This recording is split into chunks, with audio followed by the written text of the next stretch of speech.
इतना क्यों हो जाएगा, इतना सुंदर।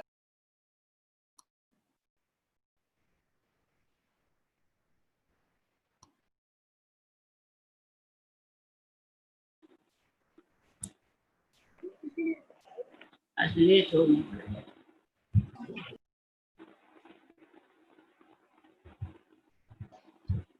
और जल्दी जल्दी लगता हूँ।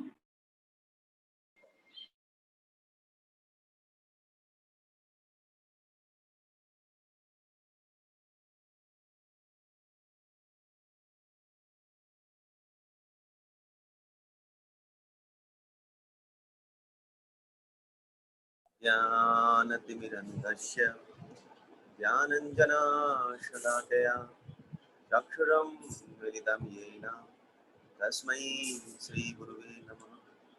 श्रीचैतन्यमनोभीष्टं स्थापितं येन भूतले स्वयं रूपा तद्यामः ददाति स्वपदान्ते।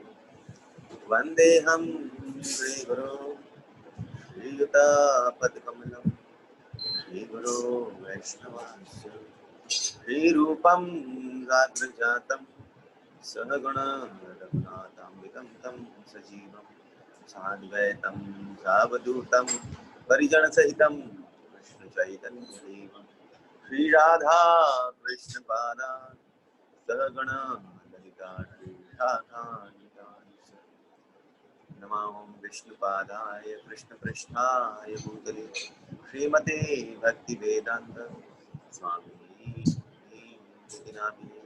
नमस्ते सरस्वती देवी गौरवाणी प्रचारिणे निर्विशेषा शून्यवादी पाश्चात्य देशतारिणे। जय श्री कृष्ण चैतन्य प्रभु नित्यानंद श्री अद्वैत गदाधर शिवासादि गौर भक्तवृंद। हरे कृष्ण कृष्ण कृष्ण हरे हरे हरे राम राम राम।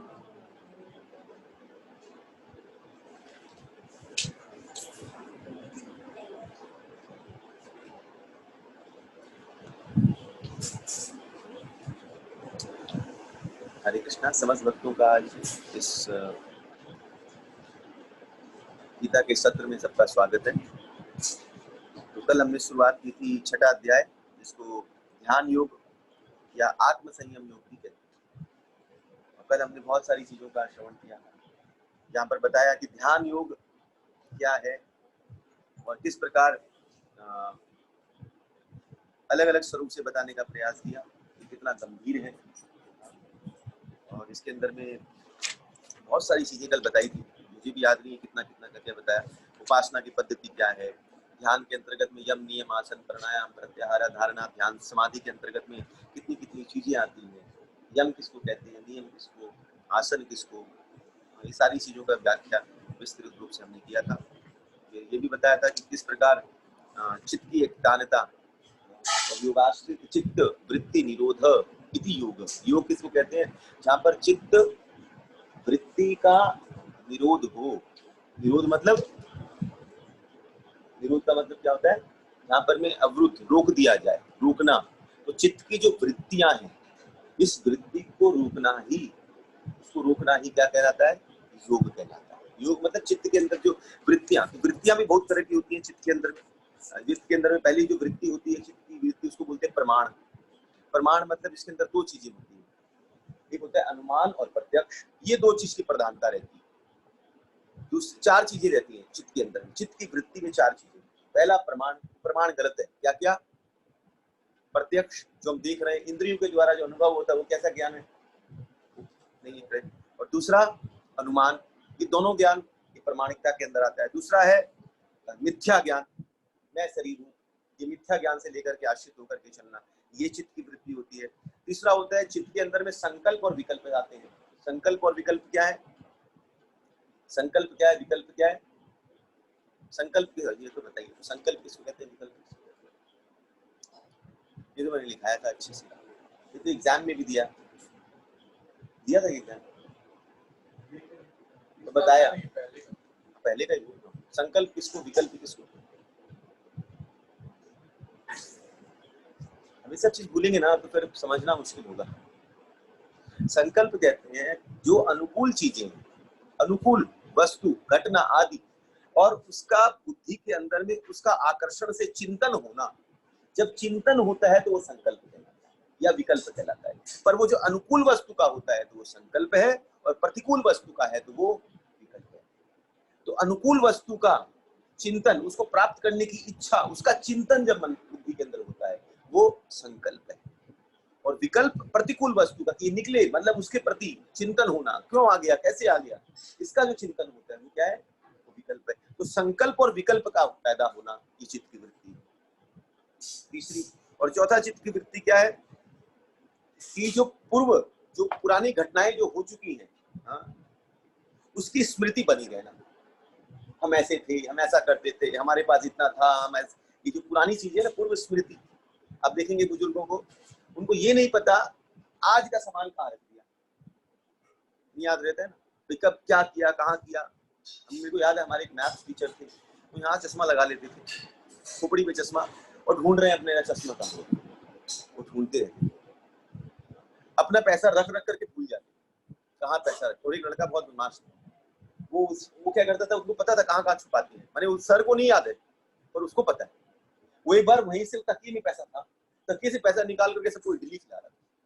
वो सर भी गुजरा, वो इडली खिला रहा, हाँ सर खाइए इडली, आप ही खाइए। अब उसको क्या पता उन्हीं का पैसे से खिला रहा है, ठीक है, ऐसे। तो वो हो जाता है कि एक एज थी, पर एज के बाद अभी की स्मृति तो निकल जाती है, पर पूर्व स्मृति बनी रहती है। हम ऐसे थे, उस वक्त का क्या डालडा का भाव था, उस वक्त हम कैसे रहते थे, उस वक्त इसका क्या, सब कुछ पता रहता है। तो पूर्व स्मृति रहना ये इस भाव के अंदर। मुझे याद है, मैं पहले भी बता चुका, मेरे कजन दादाजी को थ्रोट कैंसर हुआ था, तो वो बोलते हैं, मुझे याद है कि मतलब वो अंदर में कीड़े चल रहे हैं थ्रोट कैंसर से, और वो क्या मांग रहे हैं कि मुझे भारत ब्रांड की बीड़ी चाहिए। मतलब भारत ब्रांड बोले, जब मैं छोटा था, मतलब जब 20-25 जवान था, तो उस वक्त उस मरीज सब होंगे उस वक्त 70-75 की, 75-80 जो, लेकिन मेरे उस वक्त में मिलती थी भारत ब्रांड की, बड़ा बाजार में यहाँ मिलती थी, वहां देख वहां मिल जाएगी। वहां से फिर उनका लड़का जाकर के लेकर के आया, और उनको ये याद है कौन सी भारत ब्रांड की, मुझे याद है नाम अभी तक, भारत ब्रांड पूरा। अब आती है कि नहीं आती पता नहीं, ब्रांड का नाम था भारत। मुझे वो स्मृति, यही होती है स्मृति, ये चित्त के अंदर अपना घर बना। चित्त क्या करता है, बड़ा है, ये सब चीजों को रख करके अपने को इस चीज दूषित कर देता है, और ये चित्त हमारे स्वभाव को बनाता है। चित्त स्वभाव बना देता है। जैसे बोलते ना, ये आदमी बहुत क्रोधी है, इतना हरि नाम कर लिया फिर भी नहीं ठीक होता है, या कुछ भी, जो ये हैबिट जिसको बोलते हैं, ये है अंदर में बना। बच्चे पैदा होते हैं, कोई बोलता नहीं लड़का बच्चा थोड़ा शांत है, ये चंचल है ज्यादा। ये जो चंचल, ये जो पैदा हो रहा है किसके द्वारा, चित्त वृत्ति के द्वारा पैदा होता है। तो चित्त वृत्ति को जो ये सुधारना है, निरोध करना, इन चीजों से निकालना है, ये क्या है, चित्त वृत्ति निरोध योग, यही योग है। क्लियर है? चित्त क्या है, चित्त की वृत्ति क्या है, और उसका निरोध क्या है, इसको निरोध किसको बोलते हैं, इससे निवृत्त होना, ये चित्त वृत्ति निरोध है। इसी को कहते हैं पतंजलि योग में, इसको कहते हैं चिताश्रित वृत्ति निरोध इति योगम। चित्त की वृत्ति से निरोध, मतलब ये जो चीजें हैं, प्रमाण है, मिथ्या ज्ञान है, ये सब चीजों से निवृत्त हो जाए योग के द्वारा, युज के द्वारा, हम बैठ कर करके ध्यानस्थ होकर के, जिसके अंदर में पतंजलि में अष्टांग यम नियम आसन के द्वारा इस चित्त वृत्ति। पर हमारी चित्त वृत्ति का निरोध कैसे होता है, चेतो दर्पण मार्जनम। ये भी तो हुआ, मार्जन हुआ, मैंने क्या मार्जन करे, आप बोले चित्त का मार्जन करो, महाप्रभु बोलते हैं चित्तो दर्पण मार्जन, क्या मार्जन करे, मतलब अंदर से जो प्रमाण है, मिथ्या ज्ञान, जब हरिनाम करेंगे तो स्वतः ही ये ज्ञान आपके अंदर में आता है, मिथ्या ज्ञान मिटता है और स्वरूप ज्ञान जागृत होता है, दिव्य स्वरूप को है, नित्य प्रश्नदार्थ, ये जागृत होता है। और प्रमाण, जहां पर मैं अनुमान और प्रत्यक्ष से निकल करके शब्द प्रमाण की तरफ चला जाता है। तो ये चीजें कैसे आ रही हैं? अपने आप। और पूर्व स्मृति रहेगी, पर वो पूर्व स्मृति कौन सी? संसार की नहीं रहती है। फिर वो ठाकुर जो पुराना राधारमण खोया हुआ है हमारा, वो हमको याद आ जाता है। बहुत पहले राधारमण खोए से तो है, बिछड़े है कि नहीं बिछड़े? अभी हमारी जो स्थिति है ना, वो वैसी है जैसे कोई याददाश्त भूला हुआ व्यक्ति। जैसे कोई हॉस्पिटल में कोई व्यक्ति याददाश्त भूल जाए, क्या करते हैं? उसको याद दिलाते हैं, याद आए। उस व्यक्ति को याद नहीं, पर सामने वाले व्यक्ति को सब याद है कि वो आई थी ना मूवी 3 इडियट्स। मैं कल ही बोला, बहुत सारी मूवी का मैं एग्जांपल दे रहा हूँ। 3 इडियट्स में क्या होता है, वो जस्ट मेमोरी लॉस कर जाता है।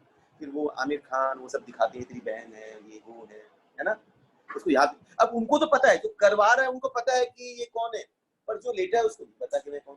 तो स्मृति याद दिलाना। तो हमारी विस्मृति हो गई है कि हमारा भूला हुआ वो ठाकुर है, पर हमारे आचार्यगण, ये संतगण, ये ग्रंथ क्या करते हैं, ये इनको पता है कि हम कौन है। ये हमारे पास आकर के क्या करते हैं, हमारी पूर्व स्मृति को फिर जागृत करने का कार्य। तो हरि नाम क्या करता है, वो हमारी पूर्व स्मृति को जागृत करता है,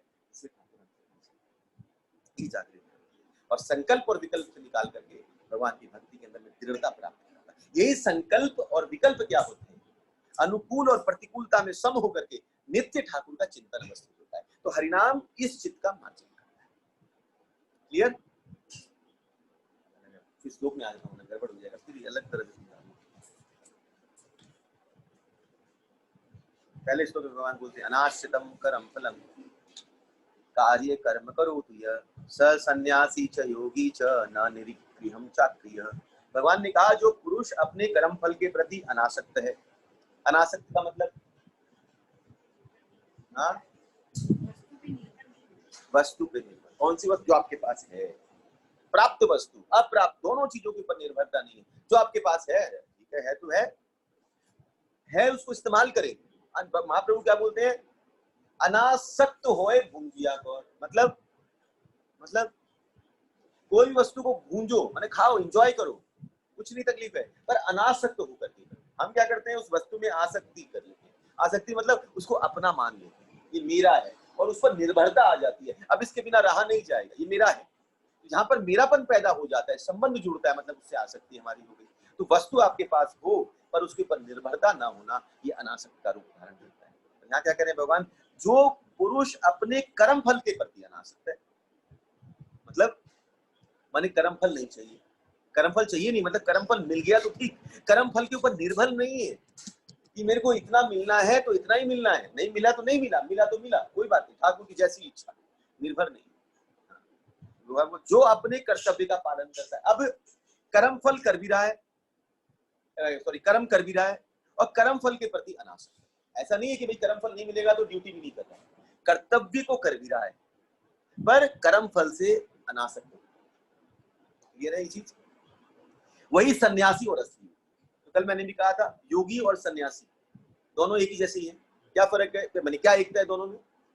संसार की प्रधानता है। मैं एकत्व को पूछ रहा हूँ, अलग भाव नहीं पूछता। दोनों में क्या समझ? जैसे दोनों भगवान बोल रहे हैं ना, वही सन्यासी और असली योगी है। यहाँ योगी भी आ गए और सन्यासी भी आ गए। स सन्यासी च योगी च, वही सन्यासी और योगी। दोनों का लक्ष्य है। बहुत अच्छा, पहला दोनों का लक्ष्य है। और क्या बताया? सन्यासी किसको कहें? देखिए सब पीछे पीछे का टटोल लीजिए। सन्यासी जो छोड़ रहा है संसार को छोड़ रहा है, योगी जोड़ रहा है भगवान। हाँ, तो दोनों का लक्ष्य एक भगवान से जुड़ रहा है, योगी जोड़ रहा है अपने आप को भगवान से। सन्यासी संसार का त्याग कर रहा है, पर वो त्याग क्यों कर रहा है? कि वो मिले। उससे कब जुड़ा जाएगा? जब ये त्याग होगा। तो दोनों का लक्ष्य एक जैसा ही है, पर दोनों में फिर फर्क क्या है? एक की प्रधानता संसार की त्यागने में और एक की प्रधानता पकड़ने में। तो इसलिए योगी श्रेष्ठ हो जाता है क्योंकि उसका लक्ष्य भगवान है पकड़ने का। इसका लक्ष्य प्रधानता होता है, मैं ये छोड़ू, ये छोड़ू, ये छोड़ू, ये छोड़ू। वो छोड़ने पे लगा है और वो पकड़ने पे लगा है। पर है कि पर दोनों का प्रधानता दोनों की अलग रूप से अलग अलग रूप से, पर दोनों में एक ही चीज कॉमन क्या है कि वो जो पुरुष अपने कर्म फल का त्याग, कर्म फल के प्रति अनासक्त है। तो संसार का स्वरूप कैसा होता है? 3 चीजें होती हैं संसार में। एक होता है वस्तु जो है, एक होता है व्यक्ति और एक होता है क्रिया। तीन चीजें होती है। तो वस्तु क्या होती है? प्राप्त होती है और अप्राप्त होती है। व्यक्ति का क्या होता है? संयोग होता है, वियोग होता है। तीन चीजें हैं। वस्तु आएगी और जाएगी, प्राप्त और अप्राप्त। व्यक्ति का संयोग और वियोग, और जो क्रिया होती है, क्रिया का आरंभ और अंत होता है। कर्म आएगा यानी शुरुआत है और उसका अंत, ये तीन चीजें होती हैं। तो जो इन तीनों चीजों का आश्रय त्याग करके और कर्तव्य पालन करता है, वही सच्चा सन्यासी है। क्लियर कि नहीं? क्या नहीं समझ में आया? तीनों का त्याग मतलब किसका त्याग? वस्तु के प्रति अनासक्त होना, व्यक्ति के प्रति अनासक्त होना और कर्म के प्रति अनासक्त। मतलब कोई वस्तु मिली उस पर निर्भर नहीं है, व्यक्ति जीवन में है तो बहुत अच्छा, नहीं भी बहुत अच्छा, उस पर निर्भर नहीं है। और तीसरी चीज, अपने कर्म के प्रति भी आसक्त हो। अच्छा, कर्म के प्रति आसक्त और अनासक्त क्या होता है? कर्म के प्रति आसक्ति क्या हुई? कर्म से फल की इच्छा। और कर्म कोई अच्छा हो गया हम खुश हो जाते हैं, कर्म खराब हो गया तो दुखी हो जाते हैं। काम ठीक से नहीं हुआ थोड़ा दुखी हो जाते हैं, ये काम अच्छे से हो गया दुखी हो जाते हैं। तो ये सुख और दुख क्या करता है? हमको इस आसक्ति में बांधता है। तो कर्म करते चले और उसमें सुख दुख से निवृत्त होना, उसमें अनासक्ति है। अच्छा, कर्म न करना भी आसक्त है, और टिपिकल तो है थोड़ा सा। माता ऐसा मुंह बना देती है, मेरे को कंफ्यूजन हो जाता है। कर्म न करना भी आसक्ति। कर्म न करने से आलस्य पैदा होता है, प्रमाद पैदा होता है। तो ये क्या करता है? आलस्य और प्रमाद से आपको आसक्ति। कोई सोचते ना कि मैं आलस नहीं करूंगा, आई एम हैप्पी, तो उसका जो हैप्पीनेस है वो कहाँ जा रहा है? आलस्य में, प्रमाद में, उसमें डूबा हुआ है। तो कर्म न करना भी आपको बांधता है, और बाहरी रूप से, और कर्म करना भी आपको बांधता है जब उसमें आप सुख और दुख ढूंढते हैं। तो कर्म से निवृत्ति, वस्तु से और व्यक्ति से, इस तीनों चीज से निर्भरता रहती है। और अपने कर्तव्य का जब वो प्रॉपर ढंग से पालन करता है, कर्तव्य कर्म किसको कहते हैं? जो शास्त्रों में दिए गए हैं, उस कर्म को करना और बिना निर्भरता के साथ, वो क्या कहलाता है? प्रॉपर सन्यासी। वही असली सन्यासी। सन्यासी में जैसे बताया कि संसार को छोड़ना, ठीक है, तो लेकिन सूक्ष्म रूप में उसको तो भगवान से जुड़ना तो है ही उसके मन में। नहीं तो ऐसे सन्यासी तो फिर मुक्ति का लक्ष्य है। हाँ, लक्ष्य मुक्ति, लक्ष्य मुक्ति। हाँ, मोक्ष का भी, तो फिर योगी का भी लक्ष्य। योगी डिपेंड करता है योगी किस लिए जुड़ा है, योगी क्यों जुड़ा है, योगी का लक्ष्य क्या होता है? कर्म। अब देखिए, योगी तो सभी है, कर्म योगी भी है, ज्ञान योगी भी है, ध्यान योगी भी है, भक्ति योगी भी है। आप कौन सी योगी की बात पूछते हो? अलग हो जाती है। आप कर्म योगी पूछ रहे हो, आप ज्ञान योगी पूछ रहे हो। तो आप बोल रहे हैं कि योगी मतलब भगवान से जुड़ना, तो सन्यासी तो भगवान से अगर नहीं जुड़ेगा तो लक्ष्य तो अलग हो गया ना। भगवान से जुड़ा, मुक्ति कैसे मिलेगी? मुक्ति क्या बिना विष्णु के मिल जाएगी? भगवान मुक्ति कौन देता है? मुक्ति प्रदाता कौन है? वो कोई, अगर उनसे नहीं जुड़ेंगे, परमात्मा से संबंध नहीं होगा, तब मुक्ति कैसे मिलेगी? तो मुक्ति के लिए तो आपको भगवान के पास होना ही पड़ेगा, तभी मुक्ति मिलेगी, वरना मुक्ति नहीं मिलेगी। तो वो भी जुड़ा है, वो भी जुड़ा है। अब योगी केवल कर्म योगी मत पकड़िए। योगी का मतलब कर्म योगी भी है, ज्ञान योगी भी है, भक्ति योगी भी है। मैंने केवल योगी की डेफिनेशन दी, मैंने ये नहीं बोला कर्म योगी है या ज्ञान योगी है या भक्ति, कोई भी हो सकता है। अब कर्म योगी अलग है, ज्ञान योगी अलग है, भक्ति योगी अलग है, तीनों की अलग है। क्लियर? मुक्ति मतलब मिला कि मैं वापस अब जन्म मृत्यु से निकल गया। जन्म मृत्यु जरा व्याधि, इस संसारिक चक्र से निकलना मोक्ष है। ये शरीर का न मिलना मतलब इस शरीर से मुक्ति मिलती, अब नहीं मिल जाएगा। I am free from bondage, इस बंधन से, तीन गुणों के बंधन से मैं रिलीज हो गया, जिससे मुझे बांध रखता है। जैसे कोई आदमी को बांध दे, उसका कोई सूता काट दे, रस्सी काट दे, तो क्या बोलेगा? मैं मुक्त हूं। तो वैसे हम किससे बंधे हैं? तीन गुणों से बंधे हैं। तो इस तीन गुणों से जो निकल जाता है इसको। अच्छा, आगे भगवान वही सन्यासी और योगी। अब देखिए, और नहीं जो तो अग्नि जलाता है न कर्म करता है। अब देखिए भगवान क्या बोलते हैं? वही वह नहीं जो न तो अग्नि जलाता है और न कर्म करता है। अग्नि नहीं जलाता है मतलब ऊपर से तो पदार्थों का त्याग करता है, पर अंदर में उसके प्रति राग बैठा, आकर्षण बैठा। मतलब बाहर से त्याग दिखा रहा है, पर अंदर से उसके प्रति कामना बैठी हुई है। वो मतलब उसके लिए भगवान बोलते हैं वह नहीं जो न तो अग्नि जलाता है। मतलब बाहर से त्याग कर दिया, छोड़ दिया, हम नहीं करेंगे, पर अंदर में उसके प्रति राग बैठा है और वह न तो कर्म करता है, जो कर्तव्य छोड़ देता है कि नहीं करूंगा तो कर्म फल से बचूंगा, और एक बोलता है वस्तु को छोड़ दूंगा तब मैं कर्म फल से बचूंगा। भाई यहाँ पर भगवान बोल रहे ना कर्म फल के प्रति अनासक्त होना। तो एक व्यक्ति बोले कि मैं कर्म करना छोड़ देता हूँ तब बच जाऊंगा, और एक बोलता है कि मैं वस्तु को ही छोड़ देता हूँ तो बच जाऊंगा। तो भगवान बोलते हैं कि दोनों नहीं बच सकते। अगर आप वस्तु को छोड़ देते हो तो अंदर राग बैठा हुआ, उसको छोड़ना जरूरी है, वो नहीं छूट रहा है। और दूसरा बोलते कर्म न करने से भी आसक्ति होती है, जो मैंने अभी बताया, तो उससे भी नहीं बचा जा सकता। तो मनुष्य किससे बनता है?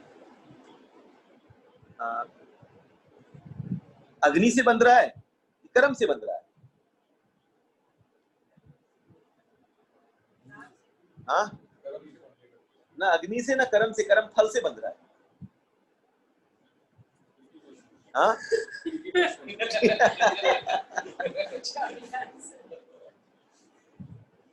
सोच करके देखिए, त्याग से भी अगर हम त्याग कर दे उसमें भी नहीं बनेंगे। अगर हम उसको ना करें, त्याग माने छोड़ देना, उसके बंधन कहाँ है? जहां पर कर्म फल आ जाता है, कर्म फल की इच्छा आ जाती है, आसक्ति आती है। बंधन का कारण क्या है? वो माना हुआ संबंध और उस पर निर्भरता ही हमारे बंधन का कारण है। कर्म फल के प्रति आसक्त होना, यही हमारे बंधन का बंधन। हाँ, कर्म मतलब कामना कैसे? हाँ, कर्म वैसे क्रिया कर्म प्रॉपर शब्द पकड़ेंगे तो नहीं होगा। हाँ, मैं कर्म मतलब एक क्रिया के रूप में भी कर्म को पकड़ेंगे, उसको वैसे अब मैं भेद करके नहीं बताऊं, जब क्रिया हो तो क्रिया बताऊं, जब कर्म हो तो कर्म बताऊं, उस तरह से।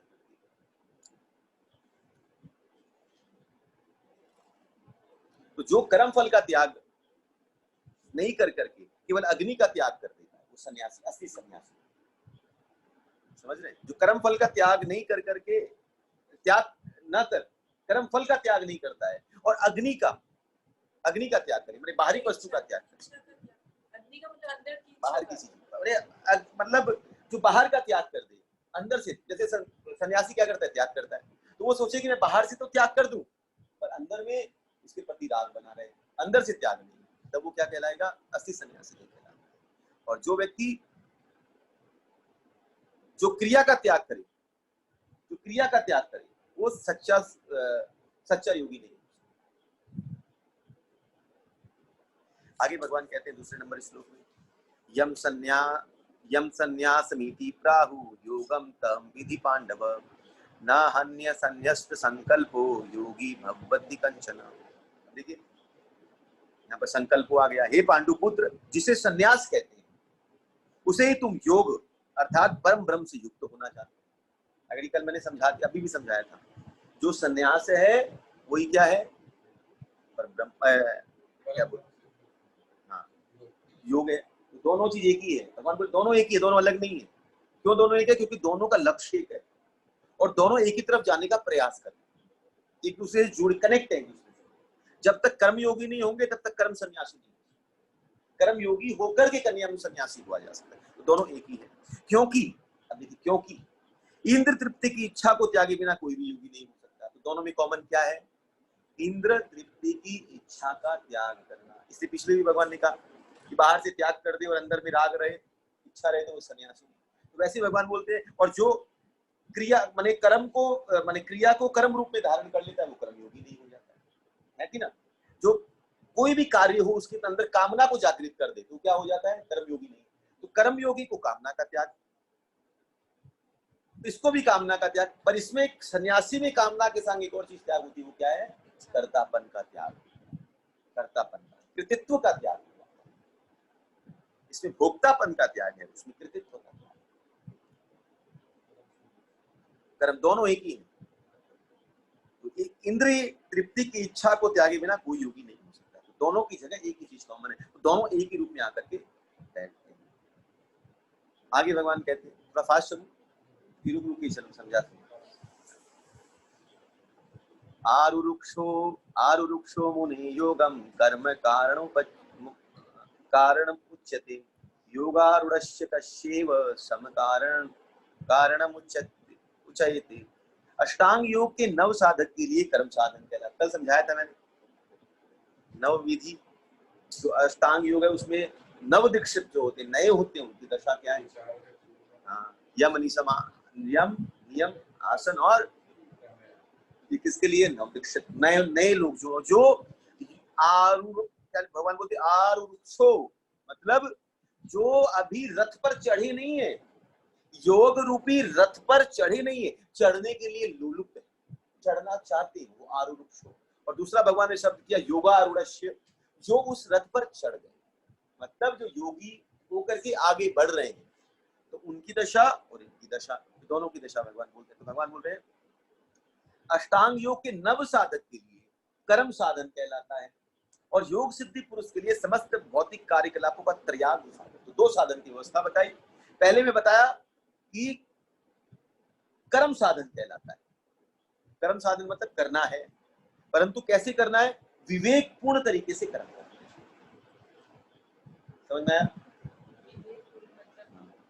बोलते हाँ, तो मैं पूछता, विवेक मतलब ये भी बताया था। हाँ, अपने आप को से अपने अभाव से अपने आप को ये मानना कि मैं सत्य, सत्य हूँ और मेरे में कोई अभाव नहीं। हाँ, वेरी गुड। पहली चीज जड़ और चेतन, जड़ और चेतन का भेद कर लिया, भेद कर रहा हो, मैं शरीर नहीं आत्मा हूँ, शरीर जड़ है, मैं चेतन हूँ, ये जान रहा हो। दूसरी बात, उसको अपने आप को ये मान ले कि मैं सत्य हूँ। और तीसरी बात कि मेरे में किसी चीज की कमी नहीं है, अभाव नहीं है। कामना कब जागृत होती है? कोई भी डिजायर जब अभाव होगा तभी कामना होगी। अगर आपके पास कोई कमी नहीं है तो कैसी कामना होगी? हाँ कि ना? तो कामना अभाव को पैदा करती है, अभाव नहीं है इसलिए उसके अंदर कामना नहीं है। तब बोलते हैं विवेकपूर्ण तरीके से कर्म करता है। जब विवेकपूर्ण तरीके से कर्म होता है तो क्या होता है? उसके अंदर उस कर्म के प्रति राग पैदा नहीं होता है, आकर्षण पैदा। विवेक से आकर्षण, कर्म होगा, कर्म या क्रिया जो भी समझ लीजिए वो होगा, पर उसके अंतर्गत में राग नहीं होता। राग से निवृत्ति है। राग मतलब सुख के प्रति आकर्षण, वो आकर्षण पैदा नहीं होता। समझ रहे? उसको बोला जाता है, वो कौन है? जो पहला है नवदीक्षित, वो नव साधक, वो अपना प्रयास करता है, कर्म करता है, किसके द्वारा? विवेकपूर्ण द्वारा कर्म करता है, ये नव साधक करता है। इसलिए भगवान बोलते कर्म साधन कहलाता है, कर्म करना है। और योग सिद्धि पुरुष के लिए समस्त भौतिक कार्यकलापों का परित्यागी साधन कहलाता है। तो वो क्या करता है? वो निस्वार्थ भाव से कर्म कर करके करता है, दूसरों के हित के लिए निस्वार्थ भाव से कर्म करते करते करते करते क्या करता है? कर्म का वियोग पैदा करता है। नहीं समझ में आया? कर्म का मैंने भी बताया, कर्म में क्या होता है? कर्म के अंदर क्या है? आरंभ और अंत है कि नहीं है? तो इतना ही करते करते करते करते कर्म कब समाप्त हो जाता है उसको पता ही नहीं चलता है। अगर कर्म के अंदर जब कामना आ जाती है तब उसके अंदर क्या होता है? कर्म का प्रारंभ और कर्म के अंत का पता चलता है। या आपके उनके बाद रिजल्ट चाहिए कि नहीं चाहिए? आप कोई भी कार्य करते हो, आपके अंदर कामना है, तो एंड में आप पूछते हो ना रिजल्ट क्या? जैसे अभी आप एग्जाम देते हो, इसका गीता का एग्जाम देने के बाद ये लगता होगा छटपटी, रिजल्ट कब आएगा, कब रिजल्ट आएगा, क्योंकि रिजल्ट चाहिए। हाँ कि ना? परंतु कर्मयोगी क्या होता है? हित करते करते कब कर्म समाप्त हो जाता है उसको पता ही नहीं, वियोग हो गया कर्म का, मतलब उसके अंदर उस चीज के प्रति कामना। ये अवस्था एडवांस हो गई। वो इस पे करने, वो विवेकपूर्ण कर्म करने का प्रयास कर रहा है, और ये विवेकपूर्ण हो चुका है, ये दो फर्क हो जाता है।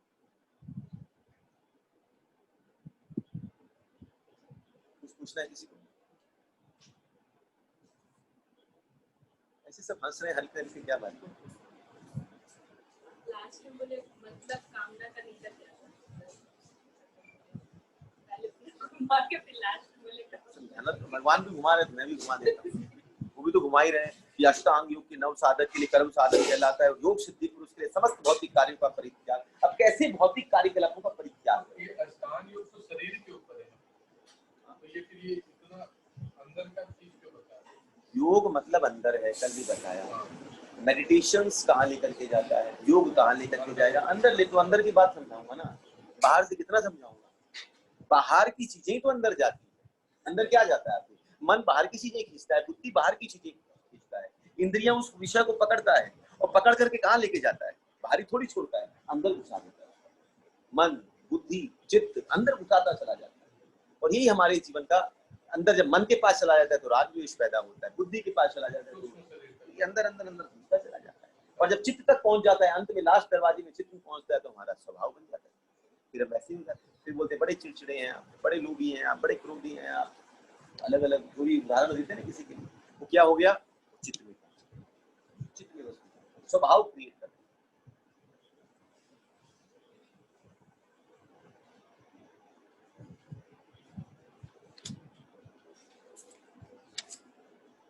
चौथ नंबर में भगवान बोलते हैं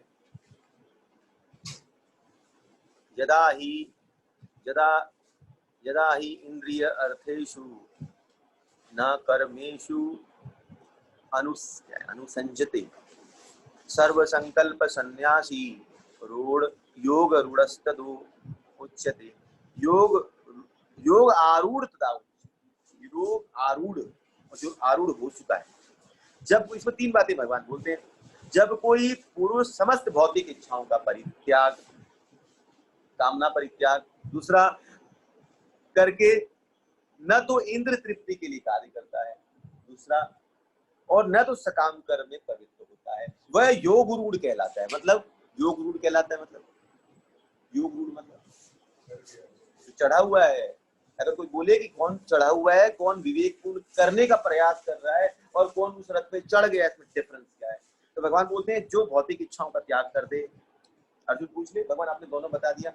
आपने बताया कि भाई आरूढ़ो जो चढ़ेगा और जो चढ़ चुका है, और मेरी खोपड़ी में मेरी भी नहीं घुसी। अर्जुन ने पूछे, भगवान आपने ऐसा घुमा दिया, अब बताइए ना कौन है योग रूढ़, किसको कहेंगे? सीधा सीधा बताइए, सीधी लाइन। भगवान बोलते वो है इसने भौतिक इच्छा का त्याग कर दिया। दूसरा जो न तो इंद्र तृप्ति के लिए कार्य करता है, सेंस ग्रेटिफिकेशन है, और तीसरा सकाम कर्म में प्रवृत्ति कि भाई ये करूंगा, ये कर जाऊं, उसके बदले मुझे ये प्राप्त होगा। इन तीनों से जो निकल चुका है वो क्या है? वो योग रूढ़ कहलाता है।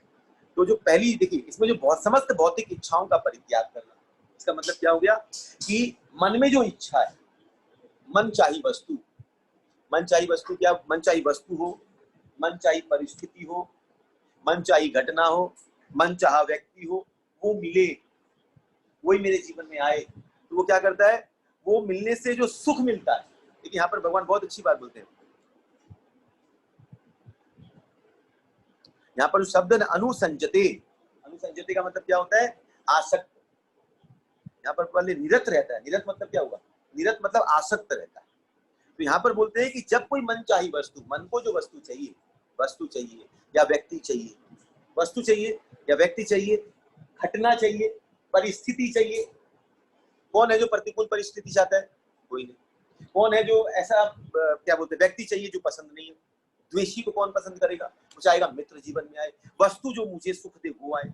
तो वस्तु आए, व्यक्ति, घटना, परिस्थिति मिलना, और उससे क्या होता है? उससे भौतिक इच्छा जागृत होती है।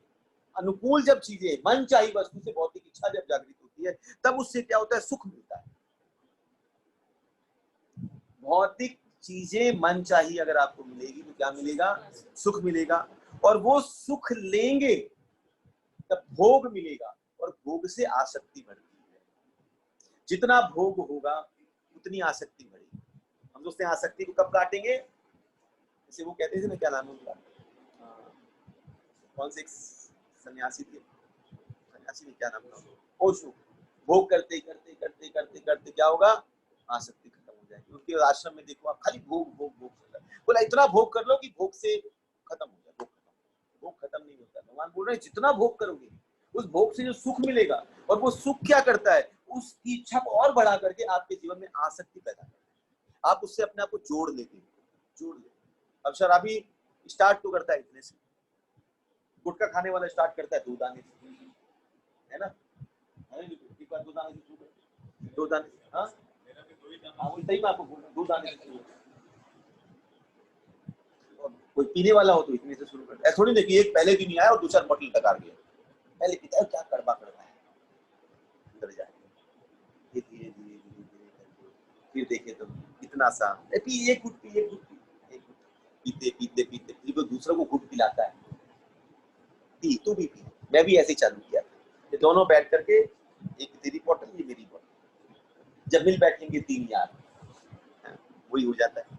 तो ये क्या होता है, ये भोग क्या करता है आपके जीवन में आसक्ति करता है। एक दो दाना करते करते हमने एक प्रण लिया है, हम खाली सामने वाला जो लाएगा तो उसी में से लेंगे, अपना लिख लीजिए, ये भी लोग रखते हैं, है ना? क्या आपको कैसे पता? हम अपने पैसे के नहीं पीते, हम बहुत धर्मात्मा आदमी है।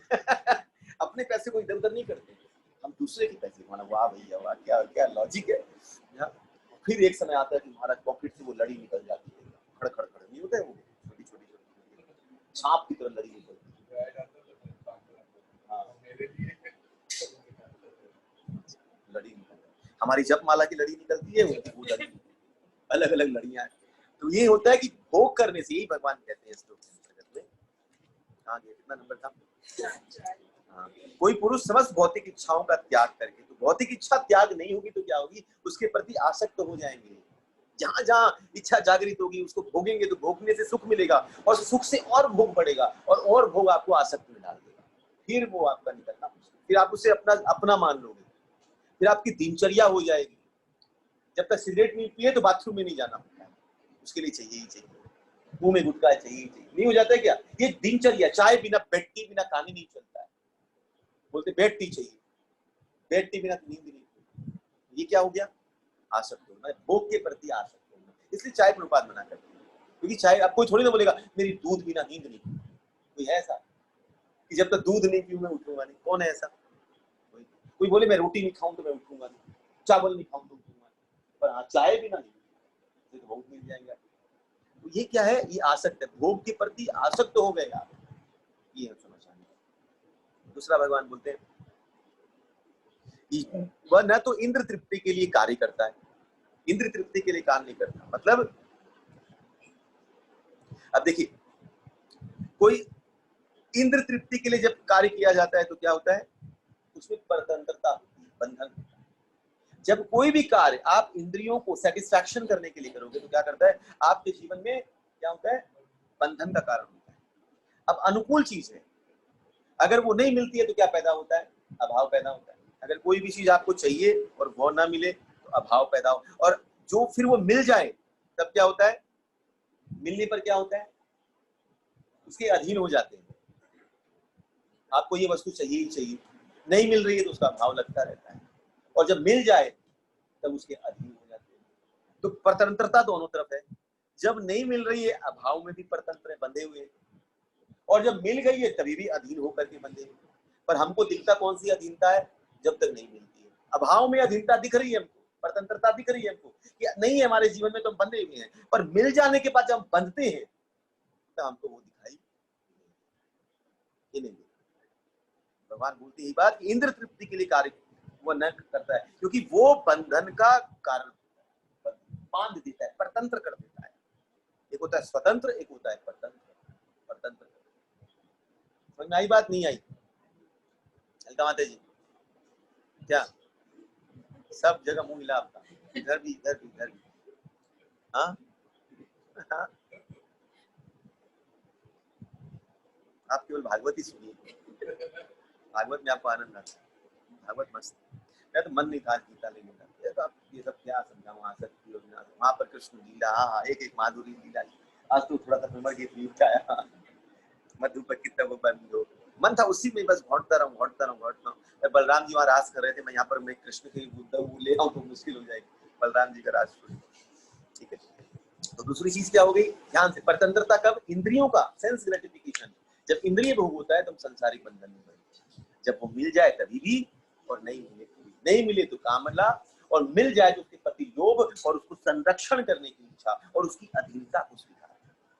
मतलब अधीनता मतलब अब तुम इसके पास बहुत पैसा हो गया, पैसा चाहिए, नहीं है तो बंधे हुए हैं कि नहीं, और पैसा मिल जाए अब उसकी सुरक्षा करो, उसकी रक्षा करो मतलब क्या हुआ, उसको चौकीदार हो गए।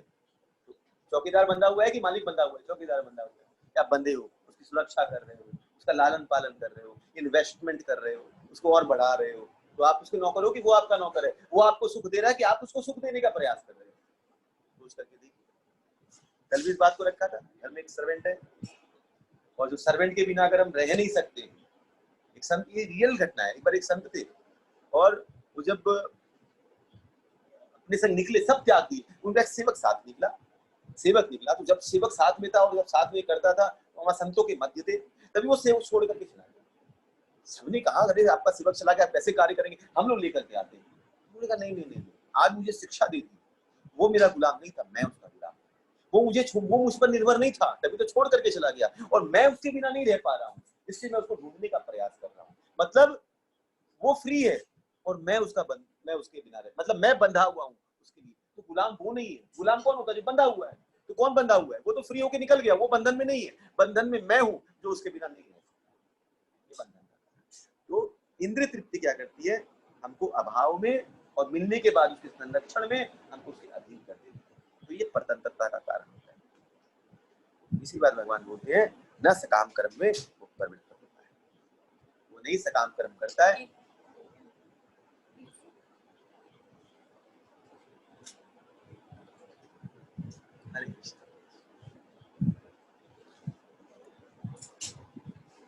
अब तो भगवान ने यहाँ दो शब्द का इस्तेमाल किया। देखिए, पहला किया यदा ही, यदा, और लास्ट में जाकर के क्या? योग आरूढ़ तदा उच्यते। यदा और तदा। यदा मतलब यदा तदा, मतलब अगर कोई पूछे कि कोई योगरूढ़ कब हो सकता है भगवान, क्या ड्यूरेशन है? 4 साल, 5 साल, 10 साल, 20 साल, कब हो सकता है? कब? भगवान बोलते हैं यदा, जब, जिस समय। देखिए भगवान बोलते हैं यदा मतलब जब, और तदा मतलब उस समय, जब उसी समय, जिस समय वो ये बांध ले कि अपने जीवन से मैं इन चीजों को हटा दूंगा, इंद्रिय कामनाओं को हटा करके, भौतिक इच्छाओं का त्याग, कामनाओं का त्याग कर करके इंद्रिय सुख को त्याग कर दूंगा और सकाम कर्मों का त्याग करता हूं, उसी समय, यदा कदा, उसी समय वो योग रूढ़। ड्यूरेशन नहीं है। हो सकता है एक आदमी 20 साल से लगा फिर भी योग रूढ़ नहीं है, और एक व्यक्ति हो सकता है 2 मिनट में योग रूढ़। कौन सी बात हिट कर जाएगी, कौन सी बात छू जाएगी, कौन से उठ करके वो योग उस रथ पर बैठ सकता है। और कोई है जो चल रहा है पर अभी तक रथ पर आ गया। यदा तदा, ये सब भगवान ने बहुत जगह किया है। यदा याद है किसमें? हाँ, बांसासी जीर्णानि यथा वाय, इसमें यथा, यदा तदा नहीं, यदा तदा, जैसा तैसा। और भी है एक और में, देहिनो अश्विनी यथा देहि कुमारम यौन तथा देहांत, तथा यथा तथा, यहाँ दिया तथा देहांतर प्राप्ति। आगे भगवान कहते हैं उद्वेरप आत्मना आत्मनम न आत्मनम अवसाद्यते आत्मा आत्मैव है आत्मनो उद्धार आत्मैव रिपुरात्मना। मनुष्य को चाहिए कि अपने मन की सहायता से अपना उद्धार करे और अपने को नीचे ना गिरने दे। ये मन बद्ध जीव का मित्र भी है। भगवान क्या बोलते हैं? मन क्या है? मित्र भी है और शत्रु भी है। मित्र कब है और शत्रु कब है? मन कब मित्र है? जब सब अनुकूल मिलता रहे तो वो मित्र है। जब मन चाहा हर कुछ मिलता रहे तो वो मित्र है। तब तो आप उसके दास हैं। हाँ, मन कब मित्र है आपका? जब आपकी मन सुनता है। जब आप बोलो मन खड़ा, बोलिए मालिक क्या करूं मैं, आप आदेश करें मुझे क्या करना, तब वो आपका मित्र है। पर जब आप हाथ जोड़ के खड़े हो, बोलो मैं आपके लिए क्या करूं, अभी मूवी देखना, अभी चालू करता हूँ, उनको क्या करना है बोलिए, ये करना है, ये। जब मन की हम सुन रहे हैं और उसकी इच्छा के अनुरूप चल रहे हैं तो मन सत्य है। और जब हमारे लिए मन खड़ा हुआ है तब वो मित्र रूप में अवस्थित होता है। पर यहाँ पर एक और शब्द है, यहाँ पर देखिए आत्मना। आत्मना का एक अर्थ खाली यही नहीं है मन, आत्मना, आत्मा मतलब अपना। मतलब भगवान यहाँ कह रहे हैं मनुष्य को चाहिए कि अपनी ही सहायता से अपना उद्धार करे। अपनी सहायता, खुद की सहायता। खुद की सहायता क्या है? मन केवल नहीं है, मन, बुद्धि, अहंकार, इन तीनों से युक्त होकर के जब चलता है तब आत्मना होता है। मन तो है ही है, पर मन के संग बुद्धि भी और अहंकार भी चाहिए, शरीर भी चाहिए। ये 4 चीजें हैं, 4 डायमेंशन है, शरीर, मन, बुद्धि और अहंकार। जैसे होता है कोई भी चीज खड़ी होती 4 पिलर चाहिए होता है। पिलर चाहिए कि नहीं चाहिए 4? वैसे ये शरीर जो खड़ा है इसमें 4 पिलर है। कौन कौन से? ये शरीर भी है, मन भी है, बुद्धि भी है और अहंकार। ये 4 चीज। अब इस 4 पिलर में, इस 4 पिलरों को ठीक करना है। इस यही भगवान कहना चाहते हैं कि अपने द्वारा अपनी सहायता करनी पड़ेगी। आपको कोई बाहर से सहायता नहीं करेगा, पर अपनी सहायता कैसे हो सकती है, कब हो सकती है, जब हम विश्वास करना सीखें। किस पर विश्वास करना सीखें? तो 3 जनों पर, गुरु, साधु और शास्त्र पर विश्वास, तब हो सकता है। तो भगवान बोलते हैं संकल्प का त्याग। सबसे पहले मन के लिए क्या करना चाहिए? संकल्प का त्याग करना चाहिए। संकल्प का त्याग, संकल्प बताया अभी क्या?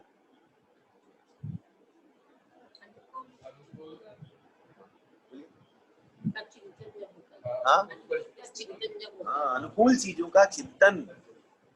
अनुकूल चीजों का चिंतन है संकल्प, अनुकूल चीजों की इच्छा है कामना। जब वो बुद्धि में चिंतन में चलता है तब वो संकल्प है, जब वो इच्छा के रूप में आता है, ये प्राप्त हो जाए, तब वो कामना करता है। ये असंकल्प और कामना।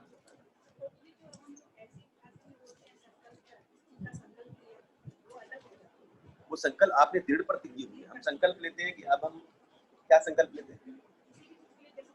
संकल्प क्या लेते हैं? संकल्प क्या लिए? कोई भी संकल्प क्या आप संकल्प, कोई भी व्यक्ति संकल्प ले, क्या संकल्प पूछे कभी क्या संकल्प? संकल्प तो मालूम है, अगर उस भाषा में बात करें वो संकल्प हो गया कि हम प्रण करते हैं, वो प्रणता हो गई, प्रण कर लिया। क्या प्रण किया पूछा आपने कभी? अच्छा, ऐसा तो नहीं, वो पूजा अच्छा जैसे संकल्प करिए, ऐसा कब पंडित जी बोले पूजा अच्छा से हो जैसे संकल्प? वैसे भी प्रभु जी की ऐसे शुरू की है तो एंड तक हम ये पूजा अच्छे से करेंगे। संकल्प पहले कोई बोले आपको कि आप प्रण करिए, तब पूछिए ना क्या प्रण करें, क्या बोलेंगे? हाँ मैं प्रण करता हूँ, ऐसा थोड़ी ना हो। हाँ,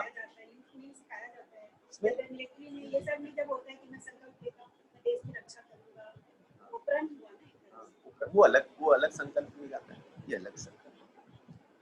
संकल्प पर कभी पंडित जी ना तो पूछे पंडित जी काय को संकल्प, कल की डेट में बोलते अपना घर परिवार मेरे को दे दीजिए, तब क्या करेंगे? बोले संकल्प ले लियो, गंगा को साक्षी रख करके, सब कुछ रख के, ब्राह्मण को आपने बोल दिया, दान दे दिया, आप मांगेंगे तो चोरी हो जाएगी। भगवान क्या क्या बोल दिए, अभी सुना है ना आपने भागवत में क्या क्या हो जाएगा। एक ब्राह्मण का दिया हुआ छीन लेंगे, वो संकल्प में बोल दिया अपने घर में रहो, पति में रहो, सब में रहो, आ जाओ। ये नारद मुनि ने यही किया था, नारद मुनि ने कर दिया था सत्यभामा जी के साथ में। तुला दान दे दूंगी, क्या ये तुला दान, तुला इतना सोना, बोला जितना कृष्ण के बराबर सोना दान। सत्यभामा बोली हमारे पास महाराज सोने का महल है, कृष्ण तो क्या वजन, हल्का फुल्का मेरा ठाकुर ले लो। ऐसा लुटाए हो महाराज, खोपड़ी अंगूठी तक खुल गई। सत्यभामा जी के पास कुछ ना बचे, रुक्मणी जी के पास भागी रक्षा करो, क्या करो? रुक्मणी जी बोलिए इससे नहीं सके हैं, केवल एक ही चीज से सके हैं, तुलसी पत्र से। जैसे ही तुलसी पत्र धरो बराबर, तब ठाकुर नारद मुनि बोले चलो कृष्ण चलो, उठो चलो, पीछे पीछे बोरिया बिस्तर लो, मेरा बीना पकड़ो, तुम मेरे दास पकड़ो। ठाकुर भी बीना पकड़ के चल रहे पीछे। सत्यभामा रोए हो रहे, मेरे ठाकुर ले गए, ठाकुर ले गए, आप दे नहीं सके इसके बराबर दान हमको, चलो मेरे साथ, दान नहीं दे सकते, चलो मेरे साथ। महाराज हाथ जोड़ करके प्रार्थना किया, तब रुक्मणी जी के पास ये अहंकार सत्यभामा का। ब्राह्मण को अगर आपने कोई संकल्प किया है, इसे पूछिए तो सही क्या संकल्प है। पंडित जी को संकल्प लीजिए, हाँ दीजिए पंडित जी क्या संकल्प, फट से आपने संकल्प ले लिया। संकल्प के पहले पूछना चाहिए।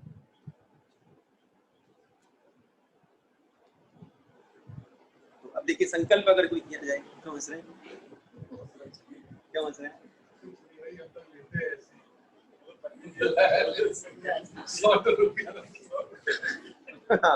ये संकल्प 100 रुपए डाल दे, वो क्या संकल्प में बोल देंगे पता है आपको? पहले पूछ ली संकल्प ले रहे हैं, क्या क्या पकड़ा देंगे, भूत पिशाच पता ही नहीं चलेगा क्या, कुछ भी बोल रहे हैं। संकल्प है, कोई मजाक थोड़ी। और साक्षी लेकर के संकल्प किया जाता है, थोड़ी ना कि आप बोलती हाँ भाई, जैसे पत्नी को संकल्प देते हैं, हाँ ठीक है मैं कर दूंगा काम, वो संकल्प थोड़ी है। जल को लेकर के, साक्षी कर करके, सब कुछ को लेकर के संकल्प लिया जाता है। हम तो सोचते बस कलसा उठा लो, घूम लो, संकल्प हो गया, घड़ों को रख दिया, 7 दिन पड़ा है, 7 दिन बाद उठा दिया, फिर ले गया, वो संकल्प पूरा। क्या संकल्प पूरा करेंगे? संकल्प ऐसा नहीं है। तो सांसारिक जो ये संकल्प है, यहाँ पर में भौतिक इच्छाओं का चिंतन है, उसका त्याग जरूरी, वो जीवन नहीं है। पर इस त्याग का उपाय क्या है? तो इसका एक ही भगवान बोलते हैं, अलग अलग योग में इसके अलग अलग उपाय, अलग अलग। तो पहला संकल्प का पहला क्या है? ये विचारधारा का होना, ये मनुष्य जीवन बहुत दुर्लभता से मिला है, और भगवान ने शायद ये आखिरी मनुष्य जीवन दिया, इसके बाद पता नहीं मैं अनंत काल तक क्या करूंगा, जानवर की योनि में पड़ा रहूंगा, this is the last opportunity, तब क्या करेंगे?